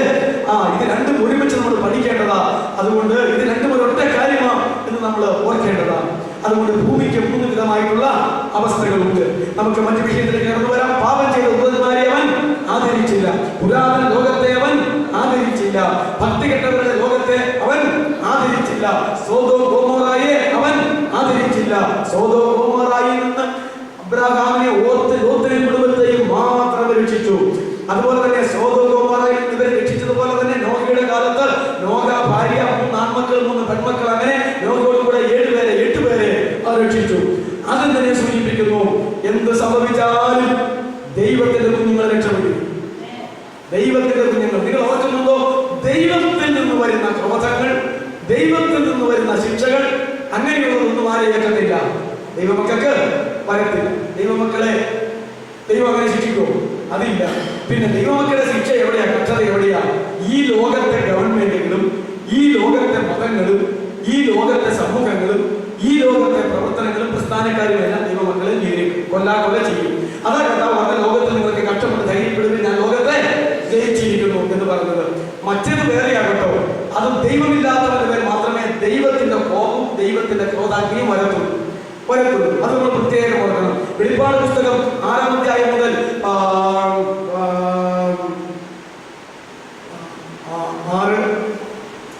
13 അധ്യായങ്ങൾ 17-ാം അധ്യായം വരെയുള്ള ആ 13 അധ്യായങ്ങൾ ഈ എതിർ ക്രിസ്തുവിന്റെ ഭരണകാലത്ത് ദൈവത്തിന്റെ കോപങ്ങളും ക്രോധങ്ങളും ഭൂമിവരെ വരുന്നതിനെ കുറിച്ചാണ് പറഞ്ഞിരിക്കുന്നത്. അന്ന് അടിച്ചുവിടുന്നതാ 2 കൂട്ടം ദൂതന്മാരെ പറഞ്ഞില്ലേ, സാത്താന്റെ സൈന്യങ്ങളെ അന്ന് അടിച്ചുവിടുന്നതാ. അത് നമ്മൾ പ്രത്യേകം ഓർക്കേണ്ടതാണ്. അപ്പോ എത്ര കൂട്ടരെ ദൈവം ആദരിക്കാതെ പോയി, അല്ലേ? ഇനി നമുക്ക് സമയമായല്ലോ, വളരെ വേഗം അവസാനിപ്പിക്കാം. പാപം ചെയ്ത ദൂതന്മാരെ ദൈവം ആദരിച്ചില്ല, പുരാതന ലോകത്തെയും ജീവികളെയും ദൈവം ആദരിച്ചില്ല. പിന്നെ ഭക്തികെട്ടവരുടെ ആ ലോകത്തിൽ നോഹ വഴി ആരെയും വന്ന് ആദരിച്ച് രക്ഷിച്ചില്ല. അതുപോലെ തന്നെ സോദോം ഗൊമോറയിൽ ലോത്ത് വഴി ആരെയും ദൈവം രക്ഷിച്ചില്ല. ഇവരെ ആരെയും, പാപം ചെയ്ത മാലാഖമാരെയും മനുഷ്യരെയും പഴയ നിയമകാലത്തെ ആരെയും ദൈവം രക്ഷിച്ചില്ല, എന്നാൽ ആദരിച്ചിട്ടുമില്ല. ഇനി ആരെ ദൈവം ആദരിക്കാതെ വന്നിട്ടുണ്ട്? റോമാലേഖനം 11-ാം അധ്യായം വരുമ്പോൾ യഹൂദ ജാതി ദൈവത്തിനെതിരായി ഇരുന്നതുകൊണ്ട്, അവരുടെ രാജാവായിരിക്കുന്ന യേശുവിനെ അവർ സ്വീകരിക്കാതിരുന്നത് കൊണ്ട്, ദൈവത്തിന്റെ കൽപ്പനയെ അവര് മറുതലിച്ചതുകൊണ്ട് ആ യഹൂദ ജാതിയെയും ദൈവം ആദരിച്ചില്ല എന്ന് റോമാലേഖനത്തിൽ നമുക്ക് കാണുവാനായിട്ട് കഴിയും. റോമാലേഖനം അതിന്റെ 11-ാം അധ്യായത്തിൽ നമുക്ക് ഇപ്രകാരം വായിക്കുവാനായിട്ട് കഴിയും. 11-ാം അധ്യായം 21-ാമത്തെ വാക്യം, 20-ാമത്തെ വാക്യം എവിടെയാ പറയുന്നത്? ഇതിന്റെ 19-ാമത്തെ വാക്യം മുതൽ, എന്നാൽ എന്നെ ഒട്ടിക്കേണ്ടതിന് കൊമ്പുകളെ ഒടിച്ച് കളഞ്ഞുവെന്ന് നീ പറയും. ശരി, അവിശ്വാസത്താൽ അവൻ ഒടിഞ്ഞുപോയി, വിശ്വാസത്താൽ നീ നിൽക്കുന്നു. അതുകൊണ്ട് എളിയാതെ ഭയപ്പെടുക. ഇനിത്തെ വാക്യം കേട്ടോ, 21.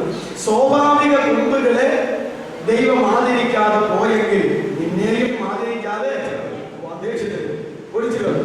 ഇനി എന്നാ ചെയ്യണേ? കാട്ടിൽ ചെന്നേച്ച് കാട്ടൊരുവിന്റെ അത്രത്തോളം കൊമ്പുകളെ ഒടിച്ചോട് ഇങ്ങോട്ട് വന്നേച്ച് ഈ ഒടിച്ച നാട്ടൊരുവിന്റെ അവിടെ വട്ടി ചെയ്ത് വെച്ചു. എന്തിനു വേണ്ടിയിട്ടാണ്? നാട്ടൊരുവിന്റെ ഫലം കഴിക്കുക. എന്താ ഈ പറയുന്നത്? യഹൂദ ജാതിയെ ഒഴിച്ചു കളഞ്ഞിട്ട് ആ സ്ഥാനത്ത് ഫലം കായ്ക്കുവാൻ ദൈവസഭ എന്ന് പറയുന്ന ജാതിയിൽ നിന്ന് കൃപയാൽ രക്ഷിക്കപ്പെട്ട നമ്മെ ചേർത്ത് വെച്ചിരിക്കുന്നു എന്നർത്ഥം. ഈ പശ്ചാത്തലത്തിലാണ് പറയുന്നത്. സ്വാഭാവിക കുട്ടികളെ പാപത്താൽ ആദരിക്കാതെ ദൈവം പോയെങ്കിൽ ദൈവസഭയോട് പറയുകയാണ്, സൂക്ഷിച്ചോണം, നിന്നെയും ആദരിക്കാതെ വരാൻ സാധ്യമുണ്ട്. പാപം ചെയ്യാതെ വിശുദ്ധ ജീവിതം നയിച്ചുകൊണ്ടെന്നാണ് പറഞ്ഞത്. അപ്പോ ഇനി നമുക്ക് ശരിയായ അർത്ഥത്തിലേക്ക് വരാം. യഹൂദ ജാതിയെ ദൈവം എന്ത് ചെയ്തു? നശിപ്പിച്ചു കളഞ്ഞില്ലേ? ഇല്ലേ? ഹോശന്ന എഴുന്നൂറ്റി കളഞ്ഞിട്ട് കർത്താവ് എങ്ങനെയാണ് ഇറങ്ങി പോകുന്നത്? യെരൂശലേം ദേവാലയത്തിൽ നിന്ന് കരഞ്ഞുകൊണ്ടല്ലേ? യെരൂശലേമേ പ്രവാചകന്മാരെ കൊല്ലുകയും നിന്റെ അടുക്കൽ അയച്ചവളെ കല്ലെറിയുകയും ചെയ്തവളെ, ഓടിരത്തെ കുഞ്ഞുങ്ങളെ തന്റെ ചിറകിനെ ചേർക്കാൻ ആഗ്രഹിക്കുന്നത് പോലെ നിന്നെ ചേർക്കാൻ എത്ര വട്ടം എനിക്ക് മനസ്സായി, പക്ഷെ നിനക്കോ മനസ്സായില്ല. പക്ഷേ ഇതെന്റെ ഹോശന്ന എഴുന്നള്ളത്ത നിന്റെ രാജാവ് സൗമ്യനായി കണ്ടപ്പോൾ കയ്യിൽ വരുമ്പോൾ സക്രിയ പ്രവാചകൻ വിളിച്ചു പറഞ്ഞ പ്രവചനം നിനക്കറിയാമെങ്കിൽ ഞാനാണ് നിന്റെ ഭരിപ്പാനായിട്ടുള്ള രാജാവ്. വാഗ്ദത്ത പ്രകാരം തിരുവഴുത്തുകൾ നിവൃത്തിയായി ഞാനിതാ കഴുതയുടെ സംഘടനയുടെ പുറത്തും കഴുതക്കുട്ടിയുടെ പുറത്തും ഞാൻ കടന്നു വന്നിരിക്കുന്നു. പക്ഷെ എന്നെ നിങ്ങൾ സ്വീകരിച്ചില്ല. അവൻ നഗരത്തെ നോക്കി കരഞ്ഞു, ദേവാലയത്തെ നോക്കി കരഞ്ഞു, പുരോഹിത വർഗത്തെ നോക്കി കരഞ്ഞു, തന്റെ സ്വജാതിയിൽപ്പെട്ട ആളുകളെ നോക്കി കരഞ്ഞു. എന്നിട്ട് ഇപ്രകാരം കരഞ്ഞുകൊണ്ടാ പറഞ്ഞത്, ഇന്നെങ്കിലും നിന്റെ സമാധാനത്തിനുള്ളത് നീ അറിഞ്ഞെങ്കിൽ കൊള്ളായിരുന്നു, പക്ഷെ നിന്റെ കണ്ണിന് മറവായിരിക്കുന്നു. ഇതാ ഇനി ഞാൻ വാക്യം പറയുന്നില്ല, നിനക്ക് ന്യായവിധി വരാനായിട്ട് പോകുന്നു, അല്ലേ? വരാനായിട്ട് പോകുന്നു. എന്നിട്ട് ഒരു മലയിൽ ഇരിക്കുമ്പോൾ ശിഷ്യന്മാർ ചോദിച്ചു, എന്തുമാതിരി പണികൾ, എന്തുമാതിരി കല്ലുകൾ, എന്തുമാതിരി ദേവാലയം എന്ന് യെരൂശലേം ദേവാലയത്തെ ചൂണ്ടിക്കാണിച്ചുകൊണ്ട് ചോദിച്ചപ്പോൾ അപ്പ കർത്താവ് പറഞ്ഞു, ഇനി ഇത് കല്ലിന്മേൽ ഇടിക്കാതെ ഇടിഞ്ഞു പോകുന്ന, അല്ലേ? കല്ലിന്മേൽ കല്ല് ശേഷിക്കാതെ നശിച്ചു പോകുന്ന കാലം വരും. അപ്പൊ അവർ അന്തം വിട്ട് പേടിപ്പിക്കും.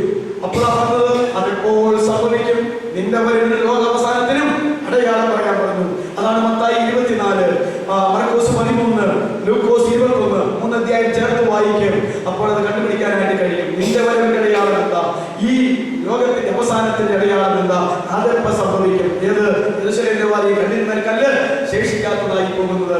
അങ്ങനെ ഇവരെല്ലാം കൂടെ കർത്താവിനെ നിരത്തിൽ തൂക്കി കൊന്നു. നമ്മൾ എന്താ മനസ്സിലാക്കുന്നത്? ഉടനെ അവർ വിളിച്ചു പറഞ്ഞു, ഇവരൊരു കുറ്റം ചെയ്തിട്ടില്ല, ഇവരെ വിട്ടേക്കാതെ പറഞ്ഞു കഴിഞ്ഞപ്പോൾ ഇപ്പോൾ എന്താ വിളിച്ചു പറഞ്ഞേ? അവന്റെ രക്തം ഞങ്ങളുടെ മേലും ഞങ്ങളുടെ സന്താന പരമ്പരകളുടെ മേലും വാങ്ങോട്ടെ. നിങ്ങളുടെ രാജാവിനെ ഞാൻ കുരിശിൽ തൂക്കിക്കൊല്ലണോ? അടുത്ത ചോദ്യം ഗവർണറല്ലേ? ഞങ്ങൾക്ക് റോമൻ കൈസറല്ലാതെ രാജാവ് ഇല്ല വിളിച്ചു പറയുകയാ. എന്നാ അങ്ങനെ ചെയ്യാൻ പറഞ്ഞതല്ലേ? നമുക്ക് ഇനി ഇങ്ങോട്ട് വരാം. അവന്റെ രക്തം ഞങ്ങളുടെ പേരിൽ ഞങ്ങളുടെ സന്താന പരമ്പരകളിൽ വരട്ടെ. കർത്താവ് തന്നെ സ്വർഗത്തിലേക്ക് പോയി. AD 70 വരെ യഹൂദന്മാർ അവിടെ അങ്ങനെയൊക്കെ ജീവിച്ചു. AD 70 എന്താ സംഭവിച്ചത്? വെസ്പേഷ്യൻ തീത്തോസ് എന്ന് പറയുന്ന സർവ്വസൈന്യാധിപന്മാരാണ് റോമൻ ഗവൺമെന്റ് യെരൂശലേമിനെ നിരോധിക്കാൻ പറഞ്ഞയച്ചു പട്ടാളത്തോടു കൂടെ. അവർ യെരൂശലേമിലേക്ക് വന്ന ജോസിഫസ് ചരിത്രത്തിൽ എഴുതിയിട്ടുണ്ട്. എന്താ സംഭവിച്ചത്? യഹൂദന്മാരെ ആയിരക്കണക്കിന് ലക്ഷക്കണക്കിന് ആളുകളെ വാളുകൊണ്ട് വെട്ടിക്കൊന്നു. ലക്ഷക്കണക്കിന് ആളുകളെ എന്ത് ചെയ്തു? യെരൂശലേമിലെ പരിസര പ്രദേശത്തുള്ള മരത്തിന്റെ എല്ലാ കൊമ്പേരും കെട്ടിത്തൂക്കിക്കൊന്നു. എന്തിനു വേണ്ടിയിട്ടാ അപ്രകാരം ചെയ്യാനായിട്ട് ഇടയായത്? കെട്ടിത്തൂക്കിക്കൊന്നത് എന്തുകൊണ്ടാ? അവരുടെ രാജാവിനെ മരത്തിൽ തൂക്കിക്കൊന്നതിന്റെ ശിക്ഷയായിട്ടാണ് എന്ന് നമ്മൾ മനസ്സിലാക്കേണ്ടതാണ്. അതുകൊണ്ട് അങ്ങനെ കെട്ടിത്തൂക്കിക്കൊന്നു, വാളുകൊണ്ട് വെട്ടിക്കൊന്നു. എന്നിട്ട് എന്ത് ചെയ്തു? വാളുകൊണ്ട് വെട്ടിക്കൊന്ന ആളുകളുടെ രക്തം എന്ത് ചെയ്തു? കുതിരകളുടെ കടിവാളത്തോളം അവിടെ നിന്ന് ഒഴുകി. ഒരാൾ ഒഴുകുന്ന പോലെ യഹൂദന്റെ രക്തം യെരൂശലേമിൽ ഒഴുകിയതാ. ഇനിയും അത് സംഭവിക്കാനായിട്ട് ഇരിക്കുന്നതേ ഉള്ളൂ എന്ന് നമ്മൾ മനസ്സിലാക്കേണ്ടതാ. എന്നിട്ട് കുറെ പേരെ ബാക്കി ഉണ്ടായിരുന്നവരെ ലോകത്തിന്റെ നാനാഭാഗത്തേക്കും ചെലവിച്ചു കളഞ്ഞു. ഇതാ AD 70 സംഭവിച്ചത്, അല്ലേ? AD 70 ആ ശിക്ഷയില്ലേ? സ്വാഭാവിക കുമ്പുകളെ ദൈവം ആദരിച്ചോ? ആദരിച്ചില്ല. സ്വാഭാവിക കുമ്പുകളെ ദൈവം ആദരിച്ചില്ല. അവരെ ആദരിക്കാതെ പോയി എന്നാ നമ്മൾ ഓർക്കുന്നത്. പ്രിയമുള്ളവരെ, ആരെയും ആദരിച്ചത്? പാപം ചെയ്ത് മാലാഖമാരെ ആദരിച്ചില്ല, പുരാതന ലോകത്തെ ആദരിച്ചില്ല, നോഹയുടെ കാലത്തെ പാപികളെ ആദരിച്ചില്ല, സോദോം ഗൊമോറയിലെ ദുഷ്ടന്മാരെ ആദരിച്ചില്ല, തന്റെ സ്വജാതിക്കാരായിരിക്കുന്ന യഹൂദന്മാരെയും ആദരിച്ചില്ല. എന്നിട്ട് ലോകത്തിന്റെ അവിടെ ഇവിടെയുമായിരുന്ന ആളുകളാണല്ലോ പ്രവചനപ്രകാരം 1948 മുതലല്ലേ അങ്ങോട്ട് കയറി തുടങ്ങിയത്. ഈ ഇന്ത്യയിൽ നിന്നും 2 ഗോത്രക്കാർ പോയെന്നാ പറയുന്നത്. നേപ്പാളികൾ പിന്നെ ആരാ പോലും? ഇവരൊക്കെ ഇപ്പൊ യഹൂദന്മാരാന്ന് പറഞ്ഞ് പോയിട്ടുണ്ട്. മനശ്ശേരി 2 ഗോത്രക്കാര് ഇപ്പതേ പറയുന്ന ഇവിടുത്തെ ആര്യന്മാരും അതുപോലുള്ള എല്ലാവരും യഹൂദന്മാരാണെന്നൊക്കെ പറഞ്ഞ് തുടങ്ങിയിട്ടുണ്ട്. പോകട്ടെ, ഞാൻ പറഞ്ഞത് ആദരിച്ചില്ല. എന്നാൽ പിന്നെ എങ്ങനെയാ ദൈവമക്കളെ നമുക്ക് ഇങ്ങനെ ആരും ഇരിക്കാൻ ഇടയായത്? ഇനി ആരെ ആദരിക്കാനായിട്ട്? യഹൂദന്മാരെ കളഞ്ഞിട്ട് പിന്നെ ആരേ ഉള്ളൂ? ജാതികളെ ഉള്ളൂ ലോകത്ത്. ശരിയല്ലേ? യഹൂദന്മാരെ തകർത്തതിന് ഈ ജാതികളെ ഉള്ളൂ. ഈ ജാതികളെ എന്ത് ചെയ്യണം? നശിപ്പിക്കേണ്ടതാണ്. അതല്ലേ ദൈവത്തിന് മാർഗമുള്ളൂ, അല്ലേ? നശിപ്പിക്കേണ്ടതാണ്. ഇവിടെ നമ്മൾ ഓർക്കണം, റോമാലേഖനം 8:32, സ്വന്തം പുത്രനെ ആദരിക്കാതെ അവനെ നമുക്കായി തന്നവൻ ഇനി അവനുള്ളത് മുഴുവൻ നമുക്കായി നൽകുമോ? ഈ ജാതികൾക്ക് ഒരു രക്ഷ കൊടുക്കുവാൻ ദൈവത്തിന് മുമ്പിൽ ഒരു മാർഗമേ ഉള്ളൂ. ഒന്നുകിൽ പാപത്തിന്റെ ഫലമായി ഈ ജാതികളെ കൂടെ ഇതുപോലെ നശിപ്പിക്കുക, ആദരിക്കാതെ നശിപ്പിക്കുക. അല്ല, ഇവരെ രക്ഷിച്ചെടുക്കണമെങ്കിൽ തന്റെ ഓമനകുമാരനെ ആദരിക്കാതിരിക്കുക. ഇതായിരുന്നു ദൈവത്തിന്റെ മുമ്പിലുണ്ടായിരുന്ന വിഷയം. അതുകൊണ്ട് ദൈവം എന്ത് ചെയ്തു? നമ്മെ രക്ഷിപ്പാനാണ്. അവൻ ലോകത്തിലുണ്ടായിരുന്നു, ലോകം അവനെ അറിഞ്ഞില്ല. അവൻ സ്വന്തത്തിലേക്ക് വന്നു, സ്വന്തക്കാരോ അവനെ കൈക്കൊണ്ടില്ല. എന്നാൽ അവനെ കൈക്കൊണ്ട് അവന്റെ നാമത്തിൽ വിശ്വസിക്കുന്ന ഏവർക്കും ദൈവമക്കളാകുവാൻ അവൻ അധികാരം കൊടുത്തു. അവരെത്ര ദൈവമക്കൾ.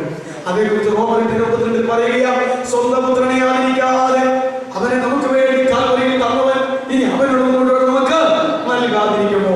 ദൈവത്തിന്റെ മുമ്പിൽ ഒരു വശത്ത് ജാതികൾ നിൽക്കുന്നു, ഒരു വശത്ത് ഓമനകുമാരൻ നിൽക്കുന്നു. ഇനി ഇവരെ ആദരിക്കണമെങ്കിൽ ഇവരെ ആദരിക്കാതിരിക്കണം. തന്റെ മകനെ എന്നേക്കും ആദരിക്കണമെങ്കിൽ ഇവരെ നശിപ്പിക്കണം. ദൈവം എന്ത് ചെയ്തു? അപ്പോഴാണ് ഇത് സംഭവിച്ചത്. തന്റെ സ്വന്തം പുത്രനെ ആദരിക്കാതെ നമ്മുടെ പാപത്തെ അവന്റെ ജഡത്തിലാക്കി, അവന്റെ ശരീരത്തിലാക്കി, പാപം അറിയാത്തവരെ നാം ദൈവത്തിന്റെ നീതിയാകേണ്ടതിന് അവനെ നമുക്ക് വേണ്ടി പാപമാക്കി, അല്ലേ? പാപമാക്കി എന്നാണ് പറഞ്ഞിരിക്കുന്നത്. പാപം അറിയാത്തവരെ നാം ദൈവത്തിന്റെ നീതിയാകേണ്ടതിന് അവനെ നമുക്ക് വേണ്ടി പാപമാക്കി. പത്രോസിന്റെ ലേഖനത്തിൽ പറയുന്നു, നാം പാപം സംബന്ധിച്ച് മരിച്ച് നീതിക്ക് ജീവിക്കേണ്ടതിന് അവൻ തന്റെ ശരീരത്തിൽ നമ്മുടെ പാപങ്ങളെ ചുമന്നുകൊണ്ട് ക്രൂശിന്മേൽ കയറി. ഒരേ ഒരു മാർഗമേ ഉള്ളൂ. ഒന്നുകിൽ തന്റെ ഓമനകുമാരനെ തകർത്ത് കളയുക, അല്ലെങ്കിൽ ഈ ജാതിയെ തകർത്ത് കളയുക. അവന്റെ അതിന്റെ കരുണയാൽ, ദൈവസ്നേഹത്താൽ ഈ ജാതികളെ രക്ഷിപ്പാൻ അവൻ ഒരു കൃപ ചെയ്തു. പക്ഷേ അവന് പകരം, നമുക്ക് പകരം അവനെ കാൽവരിയിൽ തകർത്തു.